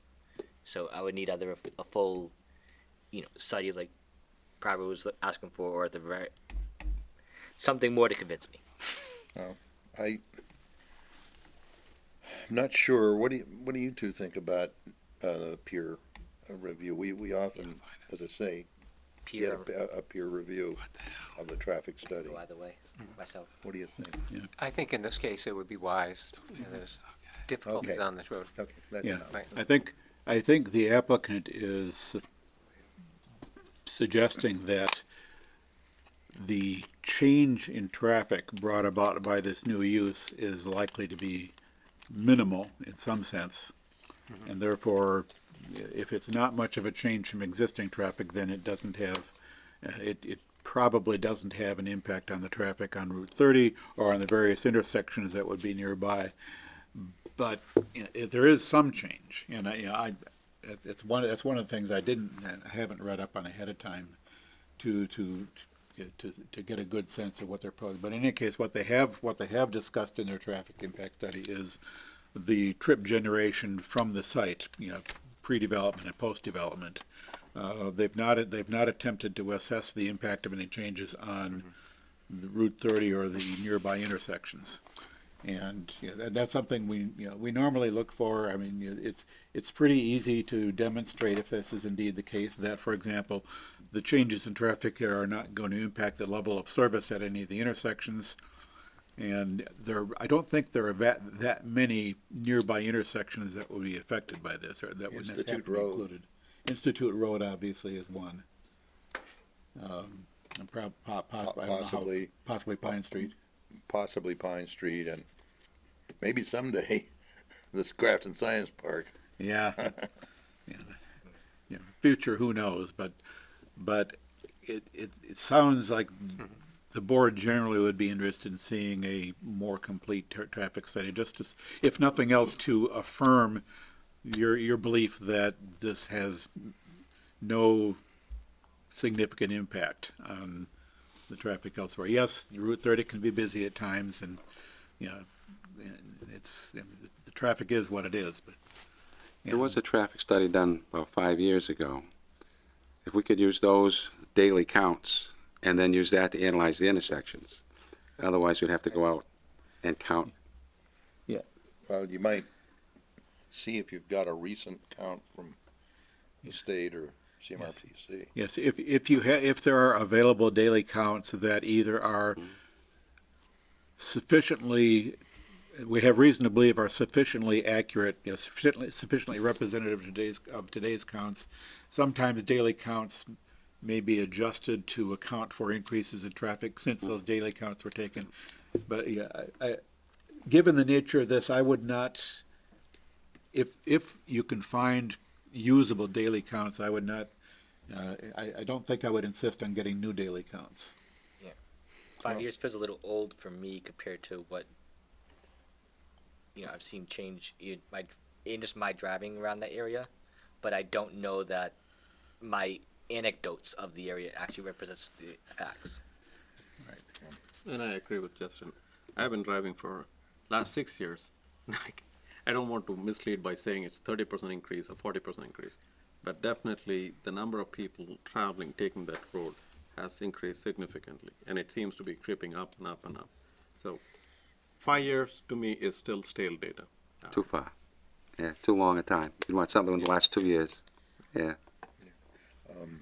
Yeah, either the traffic hasn't gone up and the traffic you're generating is a large fraction of it, or the traffic has gone up, so your fraction of it is smaller, but there's more traffic. Might So, be. either way, so anyway, I wonder if, anyone wants to. Well, if there's no more questions from the board right at this point, I would like to ask if there's any questions from the public.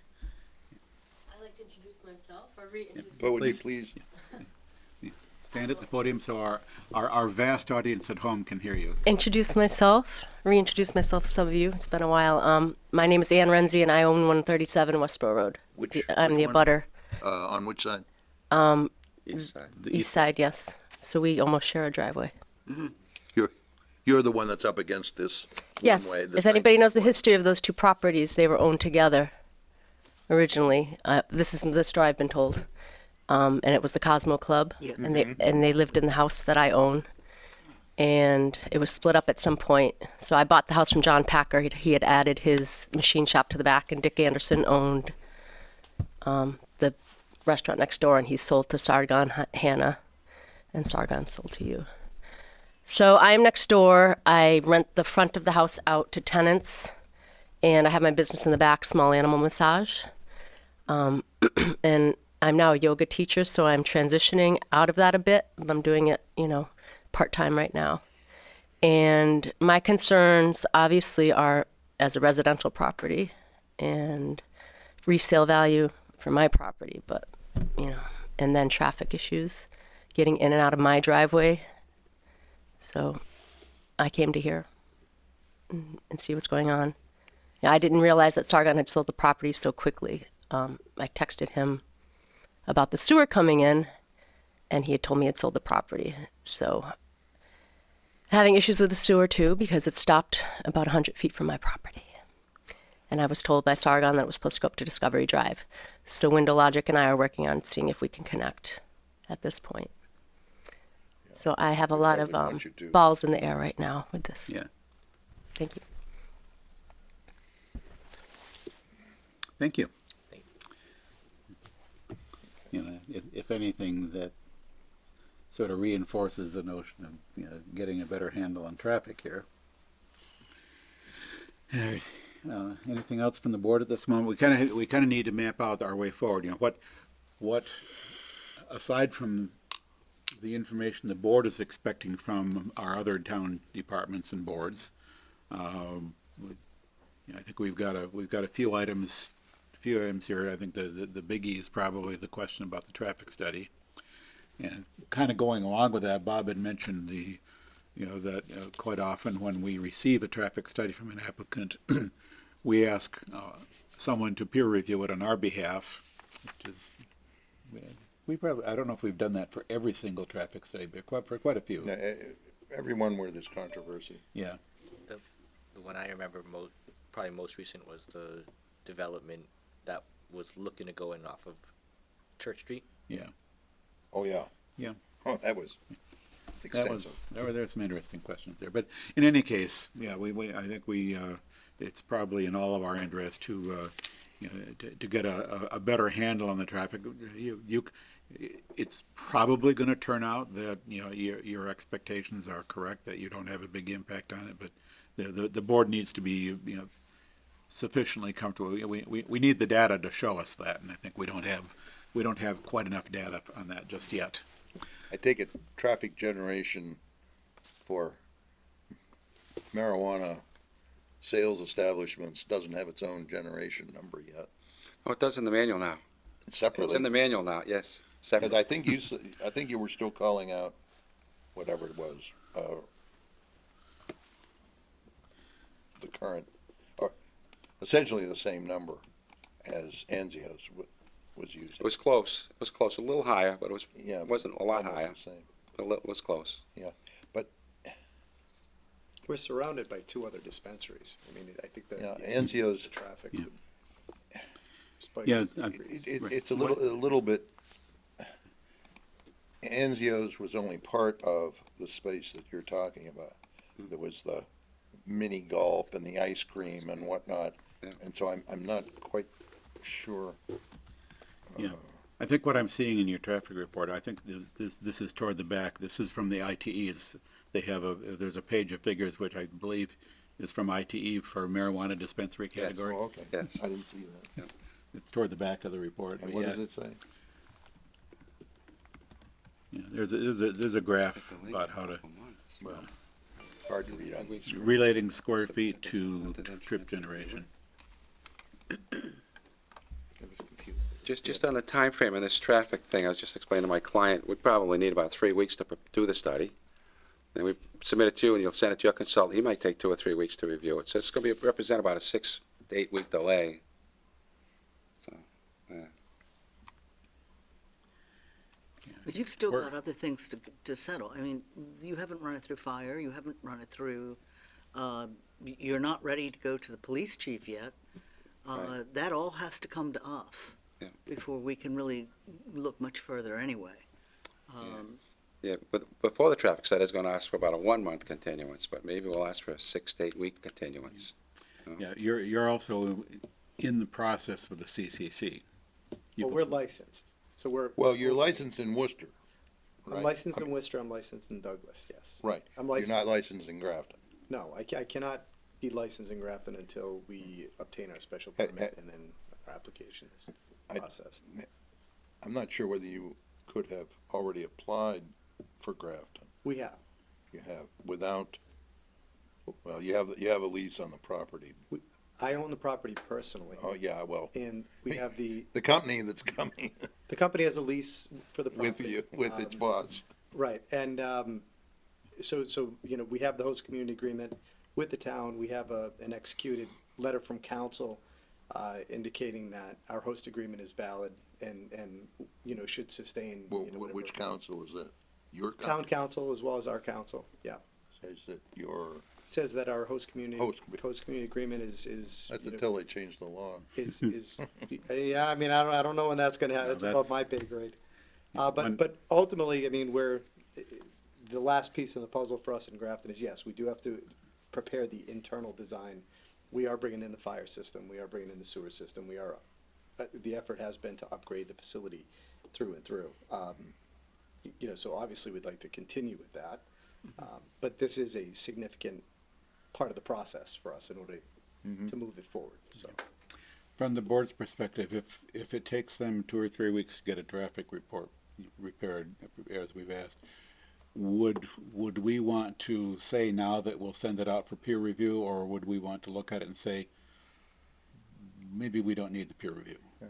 It saves them money if we wait and look. It has the potential to save them the cost of the peer review. On the other hand, it would cost weeks. That could have been overlapped some, so. I could foresee it being possible that I see their presented study and I feel that we don't need a peer review for it. But at the same time, there is, until I see it, I can't make that determination. So. Yeah, and in any case, a peer review cannot actually begin until they've submitted the study to us. Now, my other question though is on the CCC process. From everything that everybody said, it takes longer than any of this period of time we're talking about here. If making this longer doesn't slow down the CCC approach part, then Well, it we're slows- not pushing out the deadline. No, I mean, it essentially stops us dead in our tracks At the because, CCC? well, we can't proceed really with, I mean, we can design a facility, but we can't continue to proceed if we don't have permission to basically move this process forward. So, I mean, the 8 weeks. I'm- So the You said you had already applied to the CCC. we submitted our application, Right. submitted our documentation. We will need the special permit as part of the process in order to close that out. But in order to plan the site and the construction project, I mean, it's kind of difficult for me to proceed. I can't get final licensing until I build it out. So if it basically I can't proceed with construction, then ultimately it's gonna hold it up whatever that period of time is. But we hear about 6 months, a year. When did you apply? I put in the final application in December. December. Take 90 So, days. so from what we hear about the way they're going, it's 6 months to a year or something like that before they'll act anyway. I completed construction in the other facilities at the end of October, and the municipality needed to get the paperwork back. They responded within 30 days after they received the paperwork from the municipality, and we were issued our final license. So you said that you needed the special permit for you to proceed with CCC or to complete Well, the task with CCC? We can't, your final license can't get issued until the site is fully commissioned and we have CO. So I can't, obviously, anything that's gonna prevent me from proceeding with construction is gonna prevent us from getting CO, which is the final step. So if, just as a matter of a timeline, if we're held back on, the studies or approval on the site, whether it's the parking, the construction, et cetera, I mean, I can't complete those, right? I can't get CO on the site, which is the final step in the process. But I mean, if it's a part of the process that we have to go through, it's a part of the process that we have to go through. I mean, I'm not, but just in terms of practicality, yeah, that's the situation. I mean, you have to submit your applications, you gotta build it, and then once you have CO, you come back, they issue final inspection, and you're ready to go. That's my point. You don't have to go through this and do the construction and complete it until you said like a month after you get your CO, you got your Yeah. approval.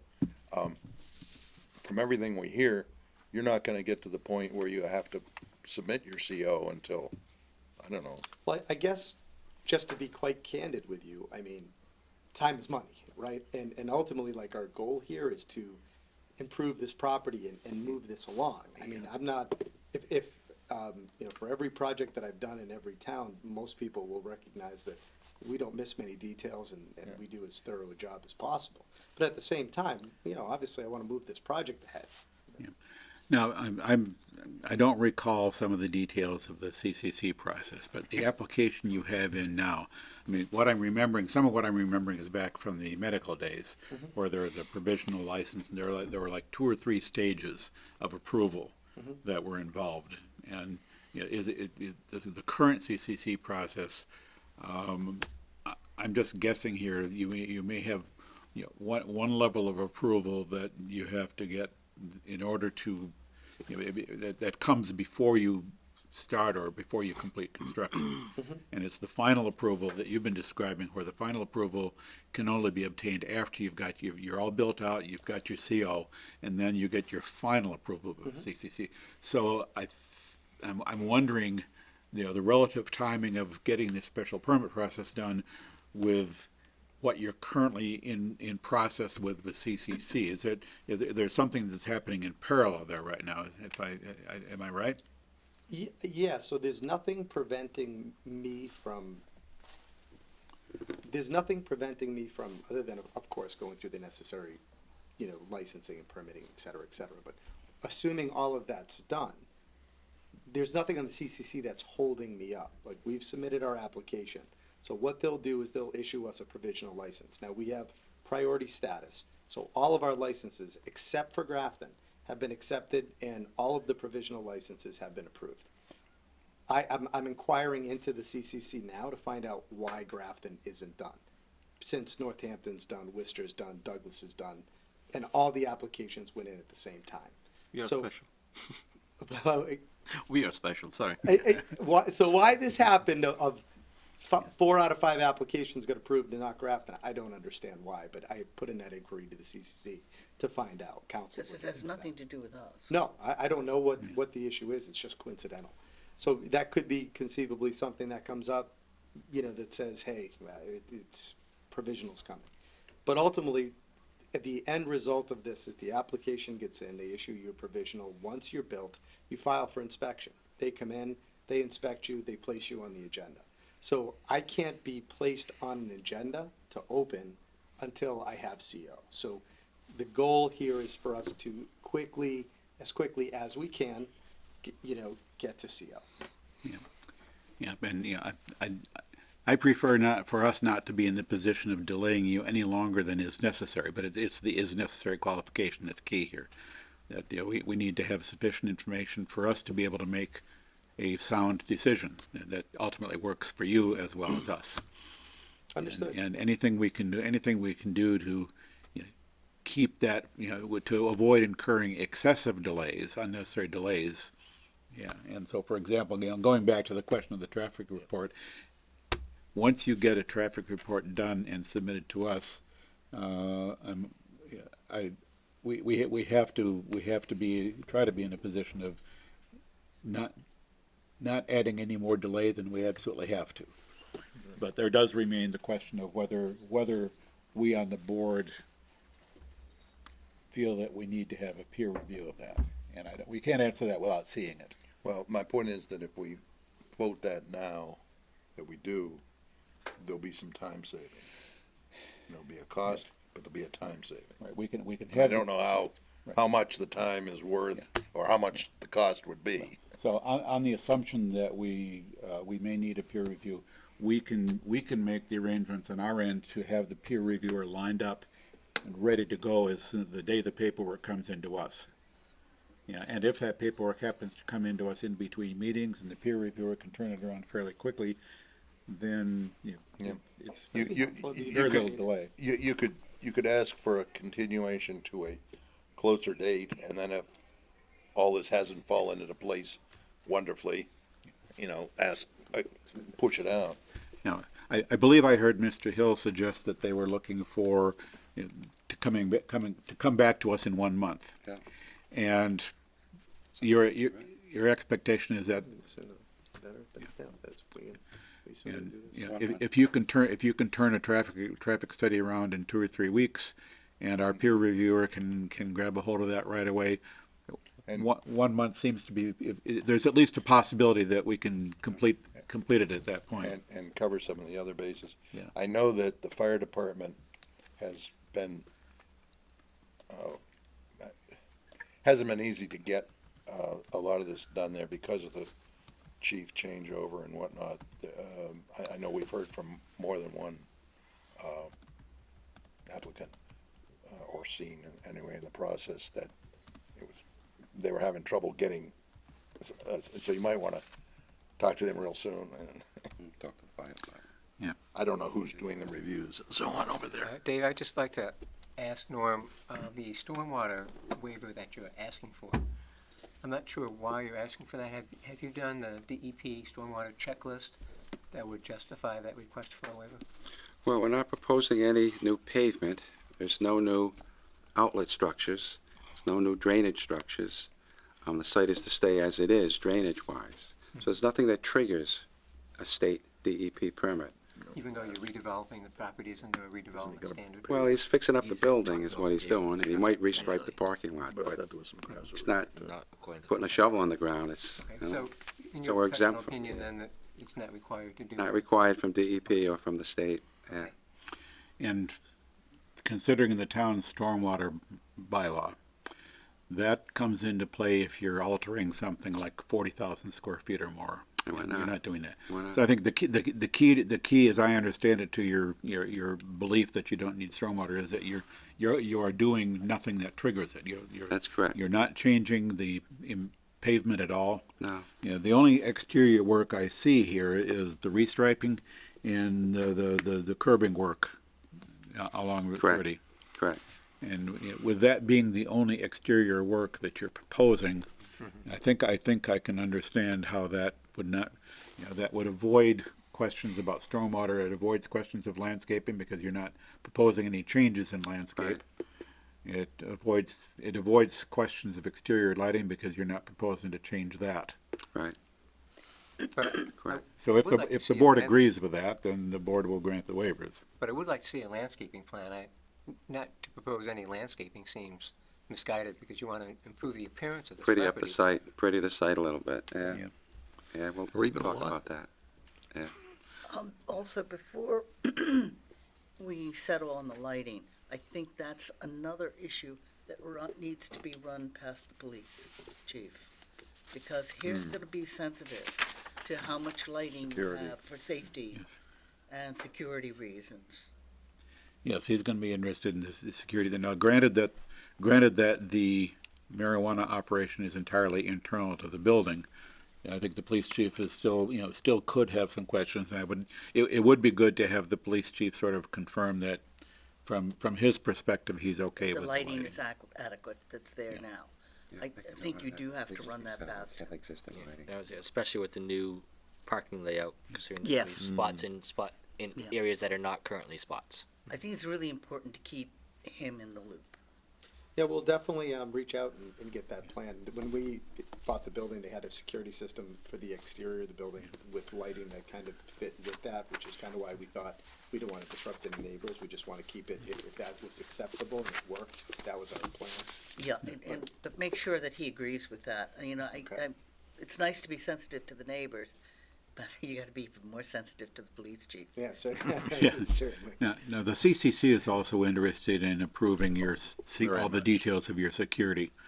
And I don't know, is that part of what you've already submitted to them, or does that come in a little bit Yes, later? I mean, the sites come complete with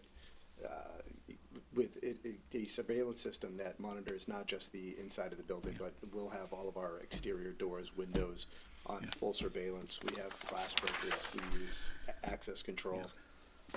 So we have been assuming, at least I have, that the CCC vets your security They do. plans very, very carefully. And if the CCC is satisfied with it, then by and large, we ought to be able to be satisfied as well. Yeah, But we want to hear from the chief. Yeah, and we'd like, the chief in his note basically hasn't seen all that yet, so the chief, it would be helpful for the chief to review all the security, the security-related details. And, as Linda pointed out, I think arguably the exterior lighting is sort of from the chief's point of view, I think he's gonna say that's part of it too. Sir, Norm, how long would it take you to get the non-transportation information back to us so that we could schedule another session of the hearing without undue delay? At least 2 weeks, maybe 3 or 4, at least 2 weeks. So yeah. that we could continue Yeah.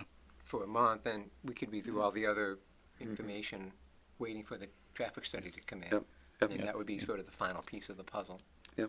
Yep, yeah, I think that's consistent with what you were thinking a month. Yes. And yes, there's a fair number of things to get together. Really, the only thing that could push past that month could be the traffic study. And if we can get the traffic thing together quickly enough, there's at least a chance we can get the traffic study in and a peer review in if necessary, all within that 4 weeks. Possible. Yeah. Well, possible. we can shoot for that anyway, and if we can't quite make it, we might come close. Yeah, hopefully it's a fairly simple traffic study Yes, and Yes, therefore a fairly simple review. We can We can count the hope. traffic going by the site easily. We can count the traffic going up Institute easily. If that's the extent of it, that can be done easily. yeah, I mean, But you don't have half a dozen intersections and 5-way intersections and yeah. all this stuff that we have in some places. I might suggest, we have another application in that same area, the Alfonso Oh, yes, development. just down the street. They called last week. They are also doing a traffic study. So maybe there's some ability to piggyback onto the work that they're doing. I know Dominic, I'll give him a call.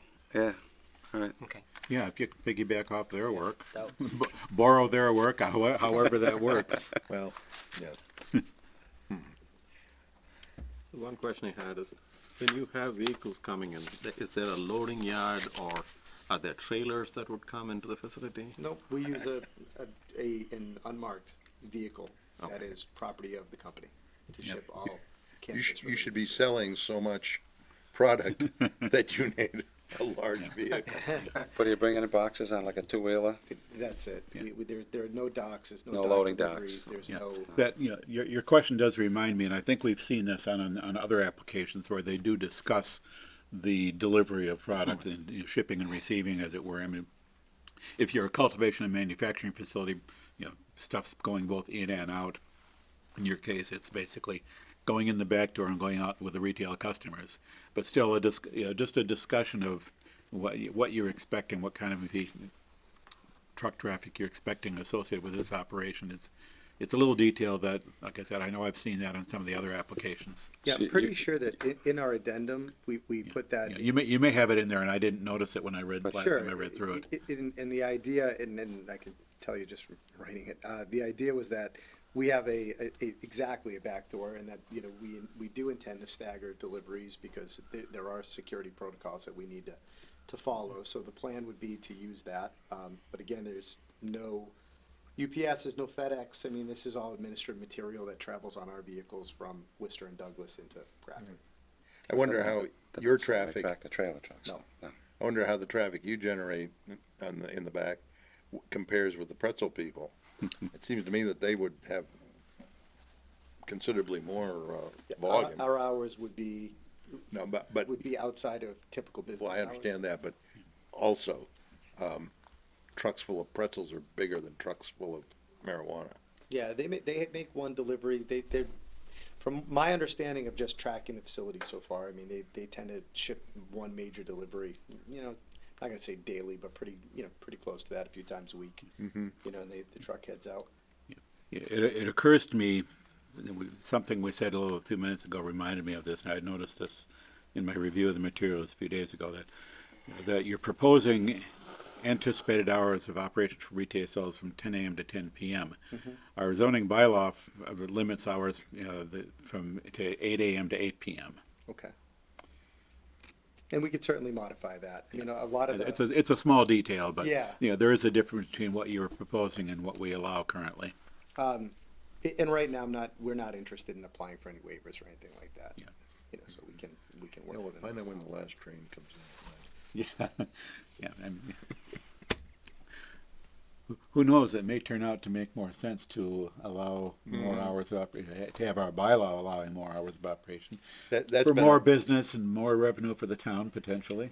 that's been a tension back and forth Yeah. on these. You're talking Some about of the the- pod train now.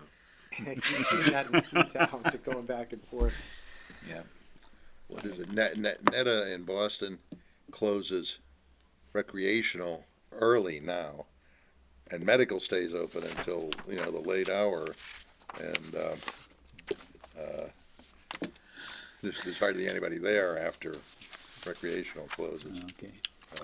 Well, yeah, we can we can have some fun talking about this more, but I'm wondering, do we know everything we need to know about what's going to happen going forward?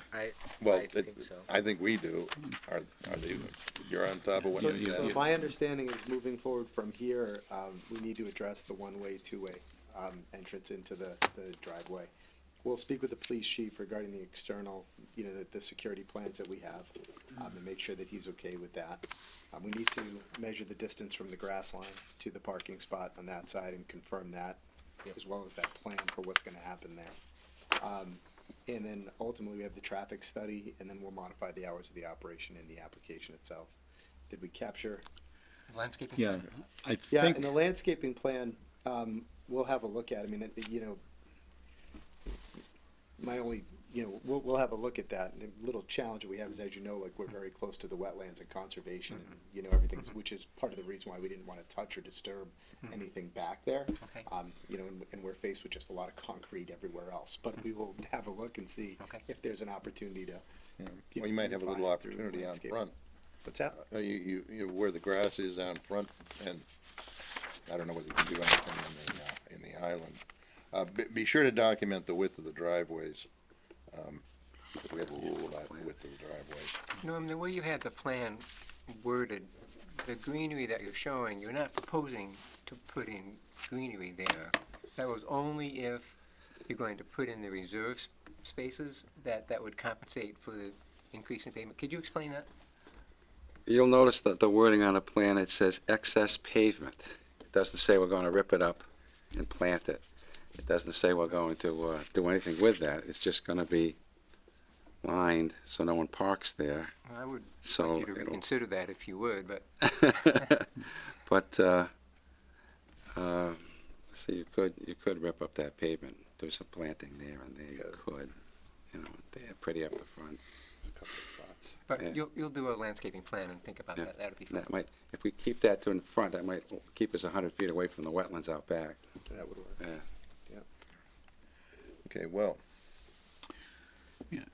So, month, on the assumption that we will receive a written request from the applicant to continue this to March 9th would be a month, 4 weeks from now? Yes. We would have a meeting on the 9th. well, I'd move then to grant the applicant's written request for that. Second. All right, moved and seconded that the board grant the applicant's written request to continue this hearing to March 9th, 2020 at 7:30 PM. Discussion of the motion? Hearing none, all in favor? Aye. Opposed?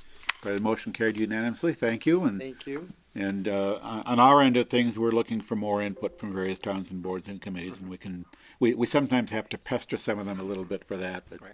Yeah, I think Joe had them pretty well trained up. Yeah. But, you know, when the call comes from somebody they don't know. Right.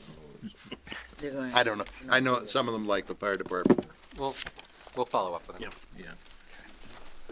Okay. Thank you very much. Thank you, gentlemen. Thank you.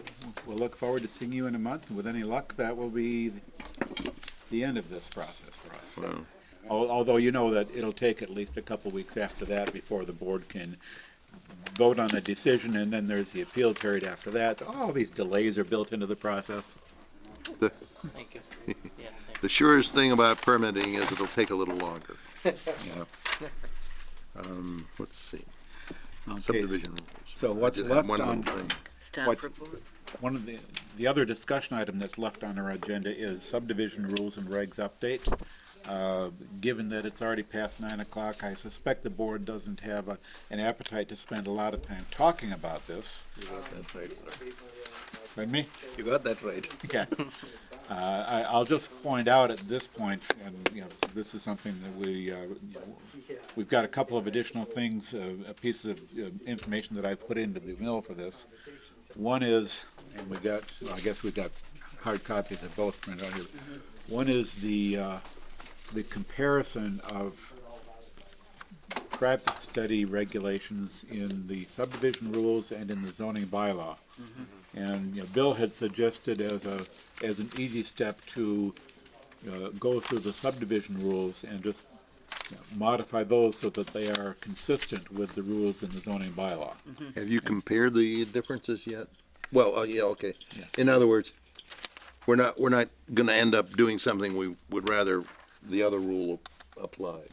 Well, that's the question, that's something for us to look at, and I think probably we're okay with that, but what I've got here is marked up, in red are the suggested changes to make the subdivision rules consistent with the zoning bylaw. And there are one or two items where, we want to think about the difference.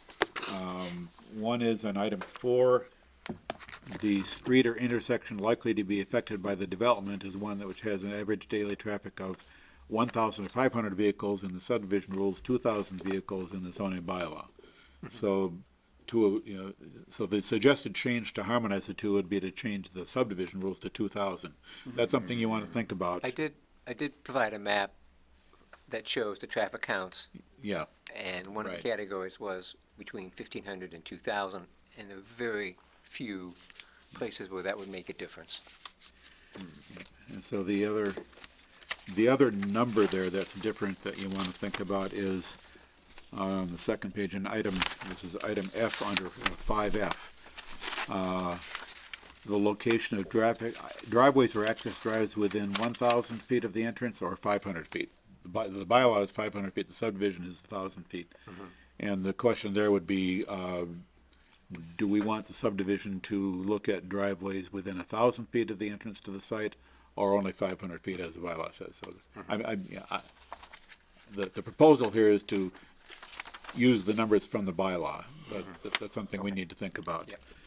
And other than that, the rest of the proposed changes are, I think they're pretty much insubstantial, but I would suggest that we all look those over in more detail, just to make sure that we're comfortable harmonizing the two in that manner. It might be appropriate to start keeping a master copy of the changes to the subdivision regs as you go along, thinking about these changes, so that we don't leave something out that we talk about. No, that we, That's been promised every time we talked about this for 10 years. We need a planner, we need to have a list. Yeah. Okay. And, here we are. Well, yep. So, the other, Need a little list.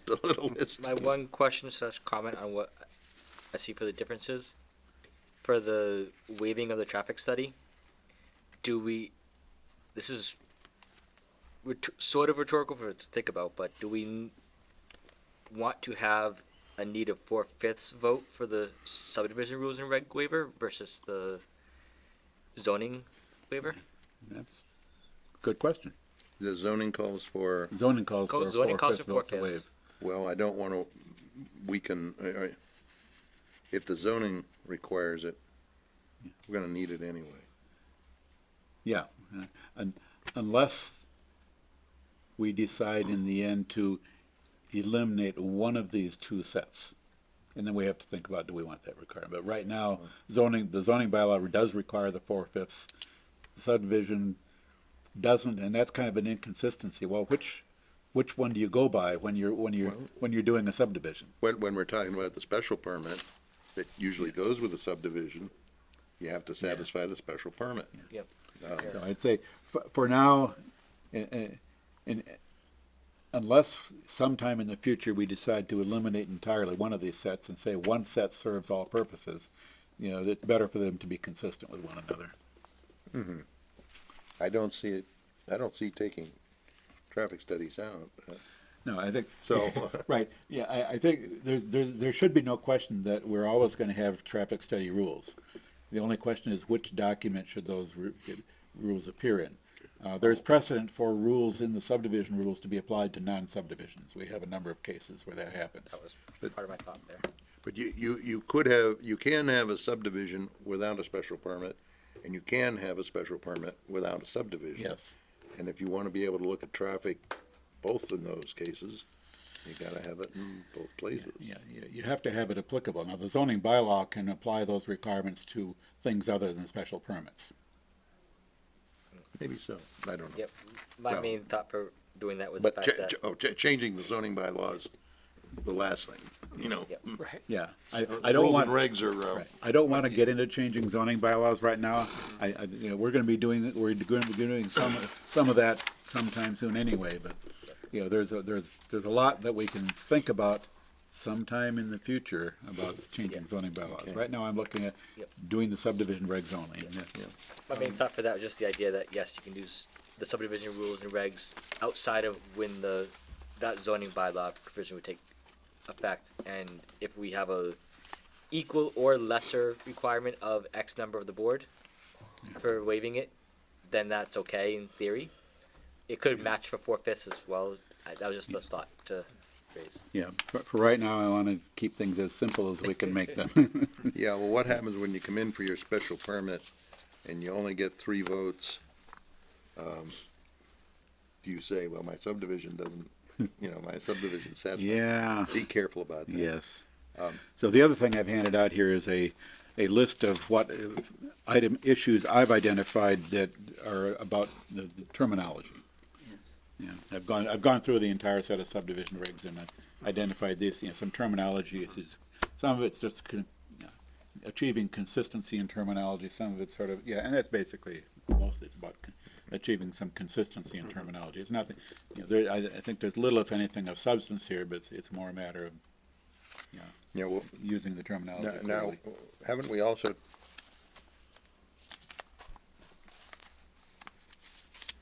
was it here? We were talking about, it's here. We're talking about lengths of dead-end roads and those things. I'm not sure where they're getting covered. But those are more substantive Right. changes. It's just, I sent, since I didn't have an address for you today, I sent to Bill and to Dave a link to, I said this earlier in the office, and I asked that it get sent on to everybody else so they could look at it. This concept of, roundabouts in general, but particularly mini roundabouts, I don't think our rules have a way to, I don't know what we'd do if somebody wanted to, or if we wanted somebody to use say a mini roundabout, which could happen. So maybe on that famous list, we should ask that. In any case, the connection is, because I know a lot of people, most of the people I talk to either don't know what a roundabout is, or say a mini roundabout will never work, or doesn't work. Well, of course it does.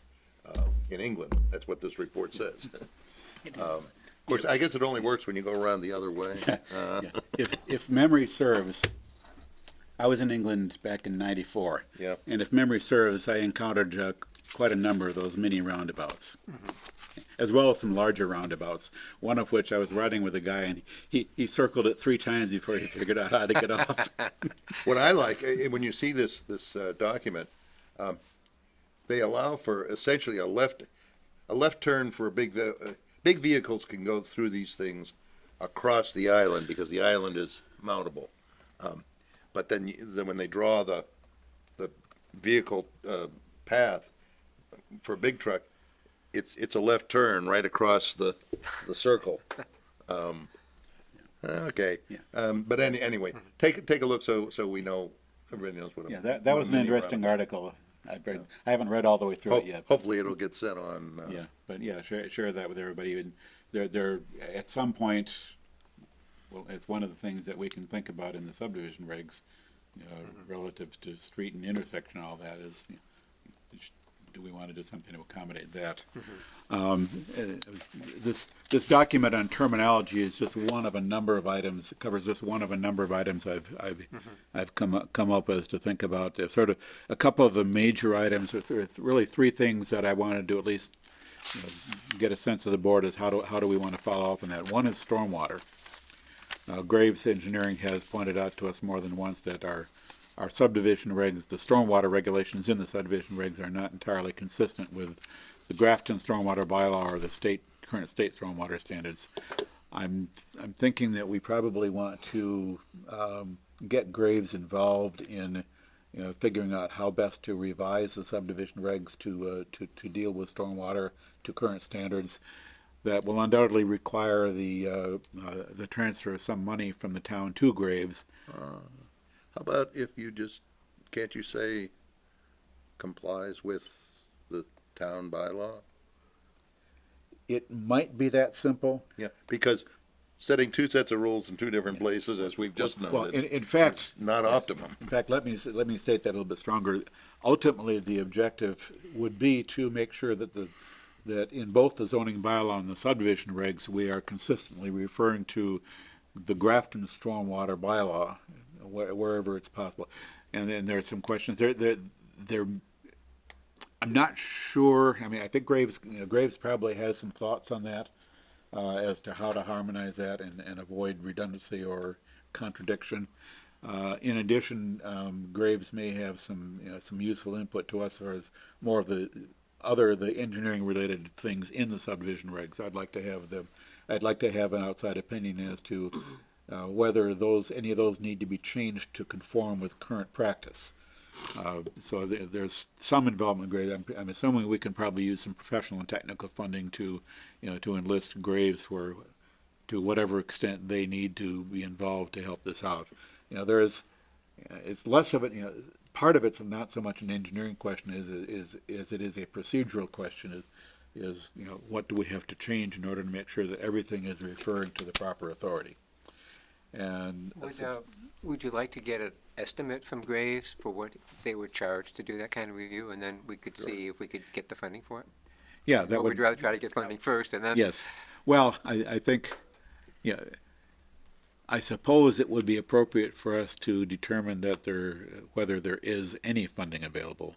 Then obviously we need to know how much money we're going to give them. And for that, we're going to have to give Graves a pretty good sense of what we're asking them to do. We can talk to the town administrator then to see whether there's. Yeah, so find out from the administrator what the funding situation is, and then between staff and maybe one or more of us on the board, we can sort of determine the scope of work for Graves and then get a cost estimate and go from there. So that's one item of getting some external help with this. The other two items that I'm thinking that we might be able to enlist the help of, say, CMRPC with is dead end streets and roadway intersection separation. And what I'm thinking we probably want to do, we can decide whether that's my thinking is anywhere near correct, is to get some review of what other towns do in those two areas in terms of their subdivision regs and other requirements.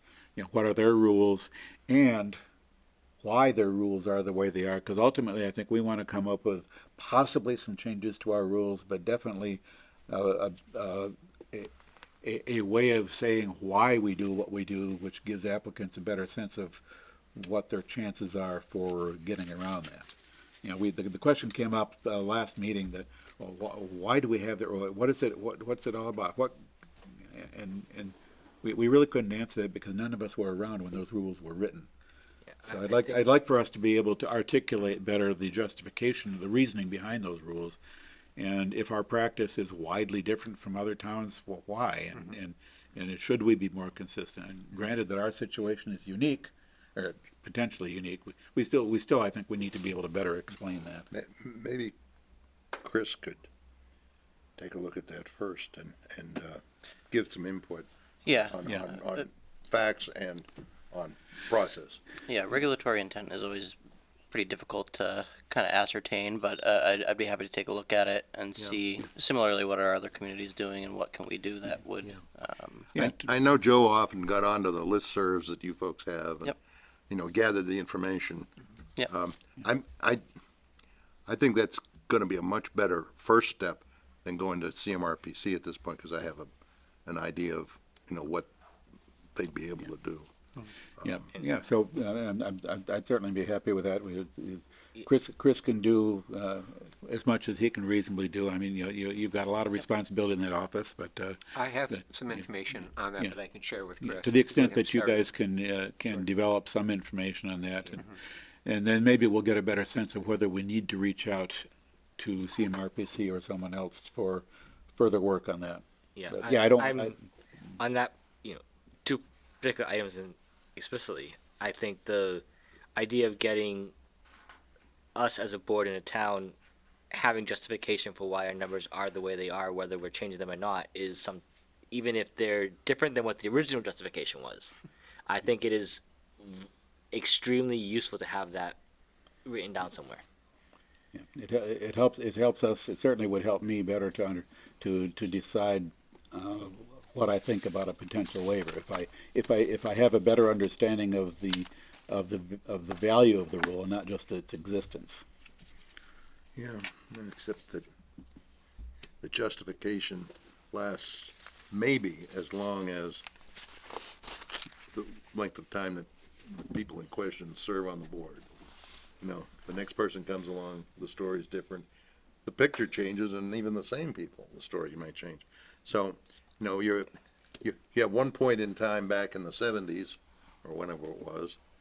Now you're going to get a point in time at 2020. And let's see what comes. I'm curious to find out. We're going to have a ramp up. What we can learn about this that will help us figure out what we can really expect to do going forward. You know, my first thought is that if the reasoning for the rule is in writing, it's more likely to survive long term because future board members, future boards will understand the intent behind it. But you know, it's easier said than done sometimes to come up with something that's workable in that sense. So, but we'll see what we can find out. And just as a counter to Bob's point about, yes, it could change, you know, from what people feel about that justification. To me, if 5-10 years down the road, the justification we come up with, you know, this year does not apply anymore, we feel it's invalid, then that's a written down reason that we should look at that rule and try and see about changing it. Yeah. And whether we have other justification for that same number or not, that's something that the board in that time, whether all of us are still here or not, something we can look at and do. Yeah, if you know where it's written down. Yeah. 10 years later. That's the other part of it. If you're I'll bet you that the current rule has a reason written down somewhere. There may be something in writing somewhere. Probably in meeting minutes, but quite possibly. Yes. Yes. That sort of thing. If you're going to write it, if you're going to develop that information and write it down, you want to make sure it's accessible to future boards. Agreed. So that's good. And the one other thing I will mention, without any detail, because I haven't developed a lot of detail on it yet, is I've been looking at a number of things, plans and studies that the town has done, all going all the way back to the nearly 20-year-old master plan, to the Mill Villages master plan, to the open space and recreation plan, housing production plan, low impact development study. Those all have recommendations for zoning bylaw changes and subdivision regulations changes. So I've been trying to go through those and identify the suggested subdivision regulation changes, and I haven't got a complete list of that yet, although if anybody else happens to come up with that'd be great. But that's another area which I'm looking to make updates to the subdivision regs to the extent that turns out to be practical to adopt some of the recommendations of these other studies. Yeah, of course, my plan that I'm concerned about is the comprehensive master plan, which is long overdue to be. Yes. I said that almost this time last year that I also want to. Yeah. Well, I've been saying it a lot longer than you. I'm sure you have. About as long as you've been alive.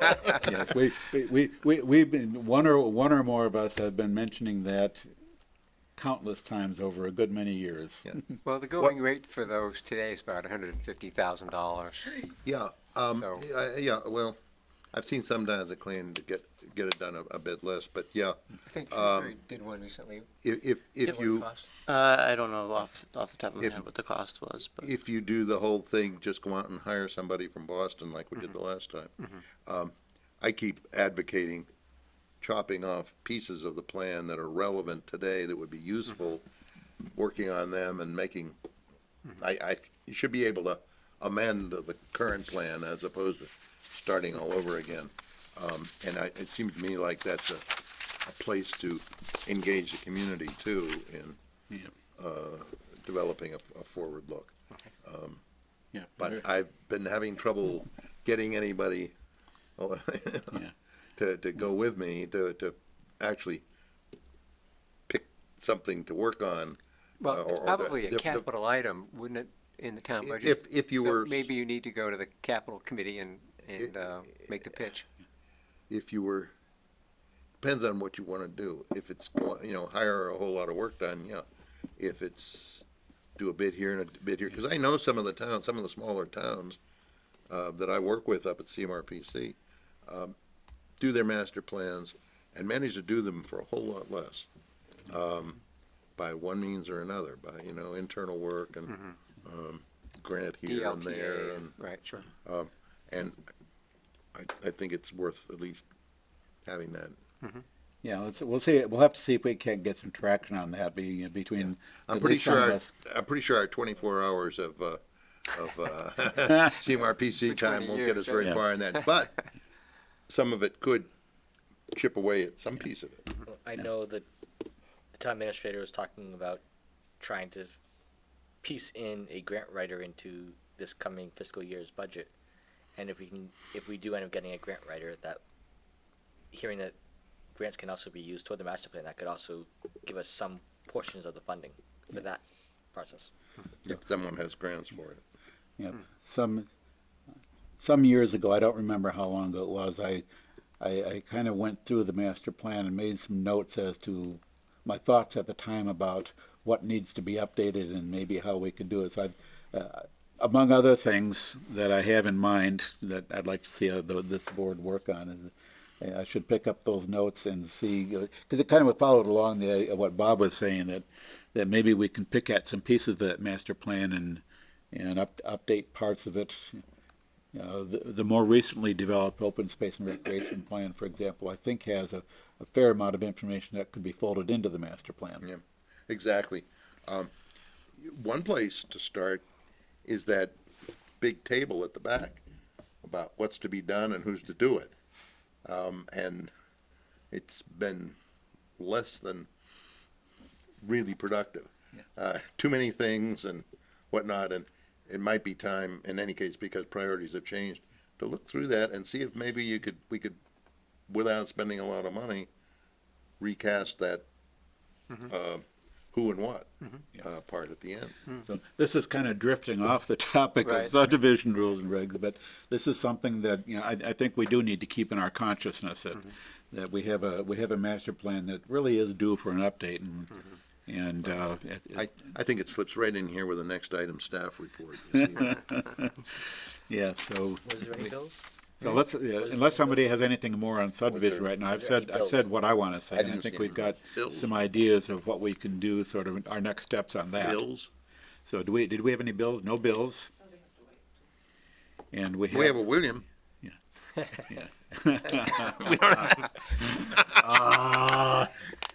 Now, you notice how late it's getting, David? It's getting late. All right, we don't have any minutes of previous meetings. We have a staff report as an agenda item. I don't know, whatever you gentlemen have as a staff report, now would be a good time to talk about it. Well, something came in today that I'd like to talk to you about.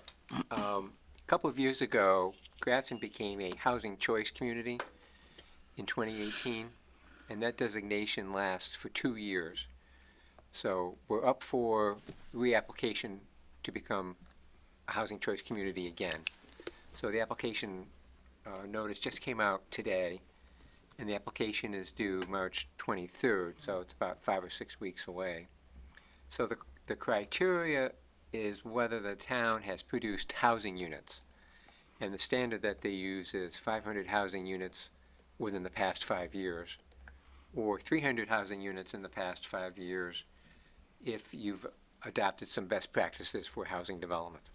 So I don't know how the town qualified before. I suspect it was the greater number that it had very high housing production. So I don't know who authorizes the planner to write grant applications, Ted. whether it's the board or whether it's Tim.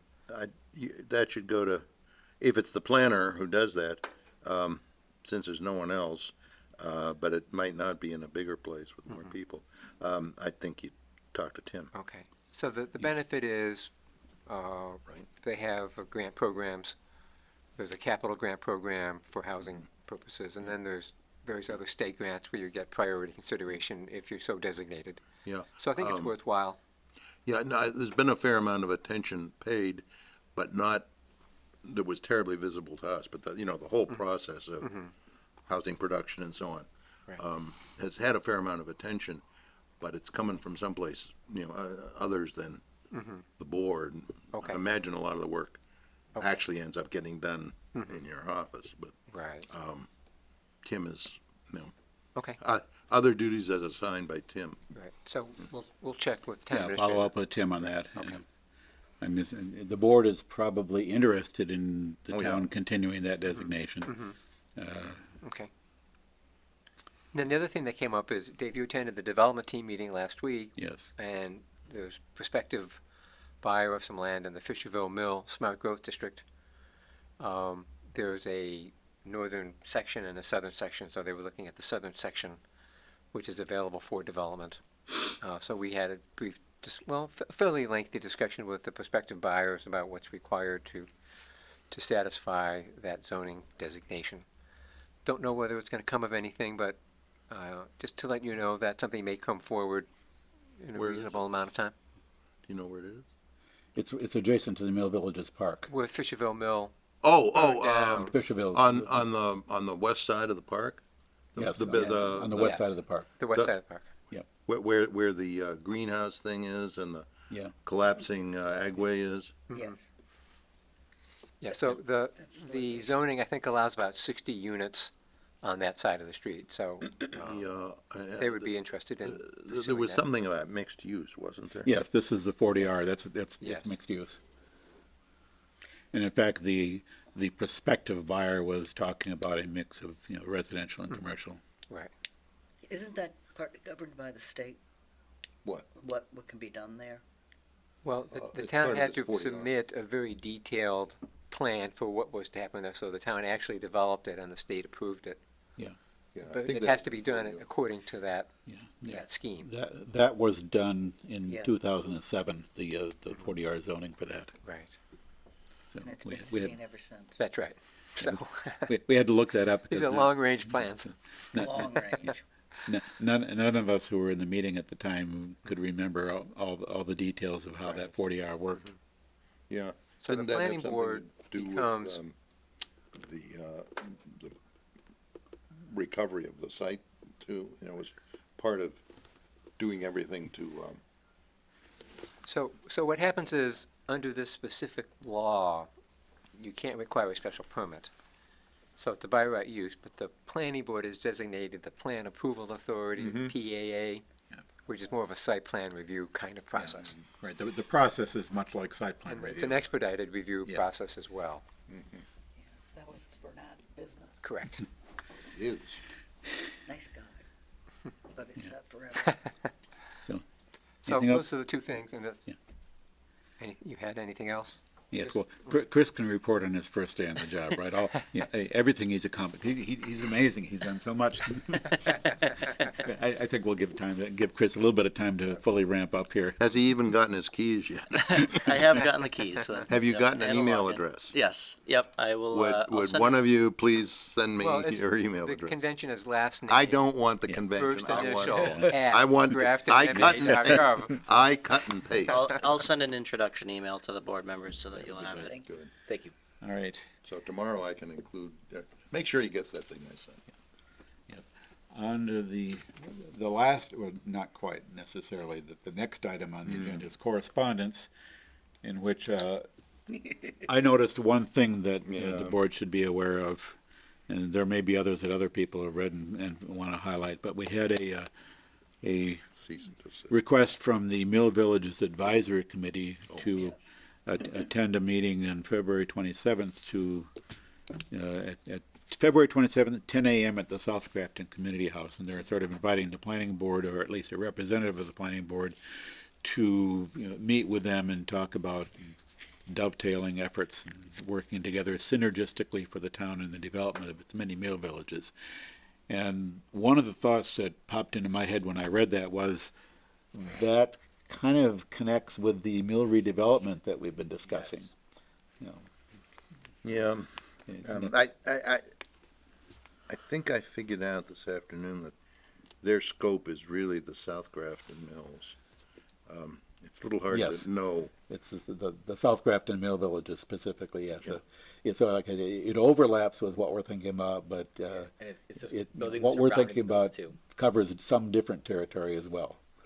Yeah. So there's a connection there, and it's worth exploring how we can exploit that connection, what we can do with it, if anything. It might turn out that what they're doing is different, just, is orthogonal to what we're doing, but we'll see. Any chance that the planner might want to do that? Well, the last And yes. email from the chair was, she thought that maybe it was too soon for Chris to go, because he won't have been here long enough. But then Dave thought, why not? Let's Yeah. get the dialogue going right away. Yeah, even though Chris is newly I'm certainly interested in going to that, and so if, unless someone else wants to also go, but you certainly would be welcome. But at least if I go and Chris goes, Chris is new, but, this is part of getting up to speed and learning, and seeing what we're Meeting doing. people. Meeting people, and this is sort of, it's clearly sounds like kind of an exploratory meeting. Let's look at what the planning board and the Mill Villages Advisory Committee what common interests we might have and how we might work together. Yeah, they might provide input into the question we were talking about earlier about, what do we want in the mill overlay? Yeah. And what they'd want to accomplish. Certainly they should come to the meeting where you talk about it. Yes. Right, and if their meeting is before we do our meeting, then we can, And I'll say I might be able to make that meeting as well. I would definitely appreciate Dave going, but I may also pop in. So if What more time than of two the go, day? you'd have to post a meeting, that's all. 10 o'clock in the morning. If more than two of us go, we need to post a meeting. Yes. Yeah. But that's fine. It's I- easy We, enough. we can do that if need be. I'll save you the problem. This is 10 o'clock in the morning, Yes. Yes. so by definition, I cannot go. Okay, By definition, I can't go, I'm back to work. okay. Yeah, and I'm not likely to be ready to go I out return to my lab. in the morning. I'm not a morning person, but I'm usually ready to go by 9 o'clock in the morning, if not earlier. Yeah.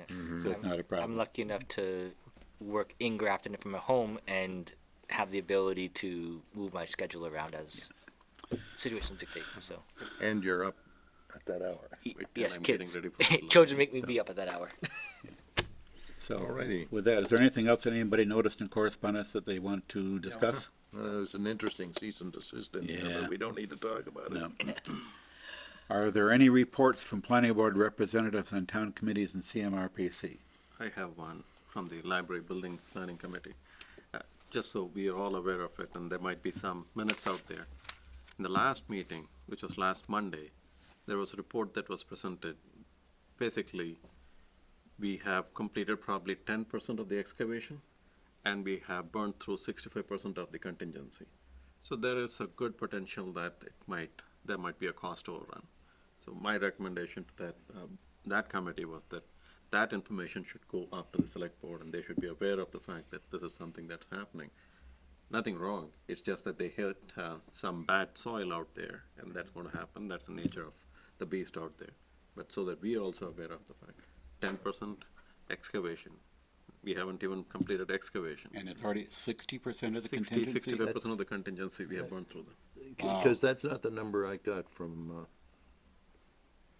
what's his name? Andy, Andy brought up to the last week's select board meeting? Yeah. Wherever it was. No, I talked to Andy someplace recently, and I've seen some reports, and I thought they were talking more like 30-some%. That was the prior month, this was Feb meeting, that was in Jan, it was 30%, and in the Feb month, it was almost 60% contingency has been burned through. So we are still not in the red when it comes to the overall project cost, but that's a big number. At that stage of the project, 60% of the contingency being gone already is problematic. Right, it's a risk Although alert. a lot of the contingency is used up in the excavation. Oh, yeah. Because that's where you're gonna find Right, you always have, the hassles. right, that's where you don't know what you're dealing with until you've actually started digging. That's right. This is true. But the bigger concern there, from my perspective, was that you're 10% into contingent, in terms of excavation. There is still a huge percentage left. Yeah. Nature of the beast, unless you dig, you don't know what you're digging into. But there is a number that everyone should be aware that that can lead to something else. That's interesting. Actually, there's contingency, and there was the amount we had because bids came in lower, and I'm not sure what we're talking about now. We don't have access to the bids because the bids No, came in no, lower. no, The no, no, additional- this was, they were gonna take $1 million and give it to the other project. Yeah, but we won't get the full bill, $1 million. What I understood was, if it was 15 million and the bids came in as 14 million, the state will not continue to fund that 15 million. That'll also come down. Well, it depends on, Yeah, it depends on what you're spending the money on. Right. My recollection was, not to get too deep into this, was that, factoring in the changes in state reimbursement, there was something like an estimated 800,000 to $1 million that they expected the project to go below budget. Right, and there was the budget included a contingency. Yes, the budget includes, Which is in addition to this money that we're talking about. No, the budget, this is the contingency. 30% of the project was the contingency pool. anyway, it's something The that libraries. the public will need to be made aware of sooner or later. And it addresses, it highlights a concern that a number of people have raised about the project. It is, you gotta deal with what you find. Yep. And the town will have to figure out what to do with that. Same thing happened at the DPW site.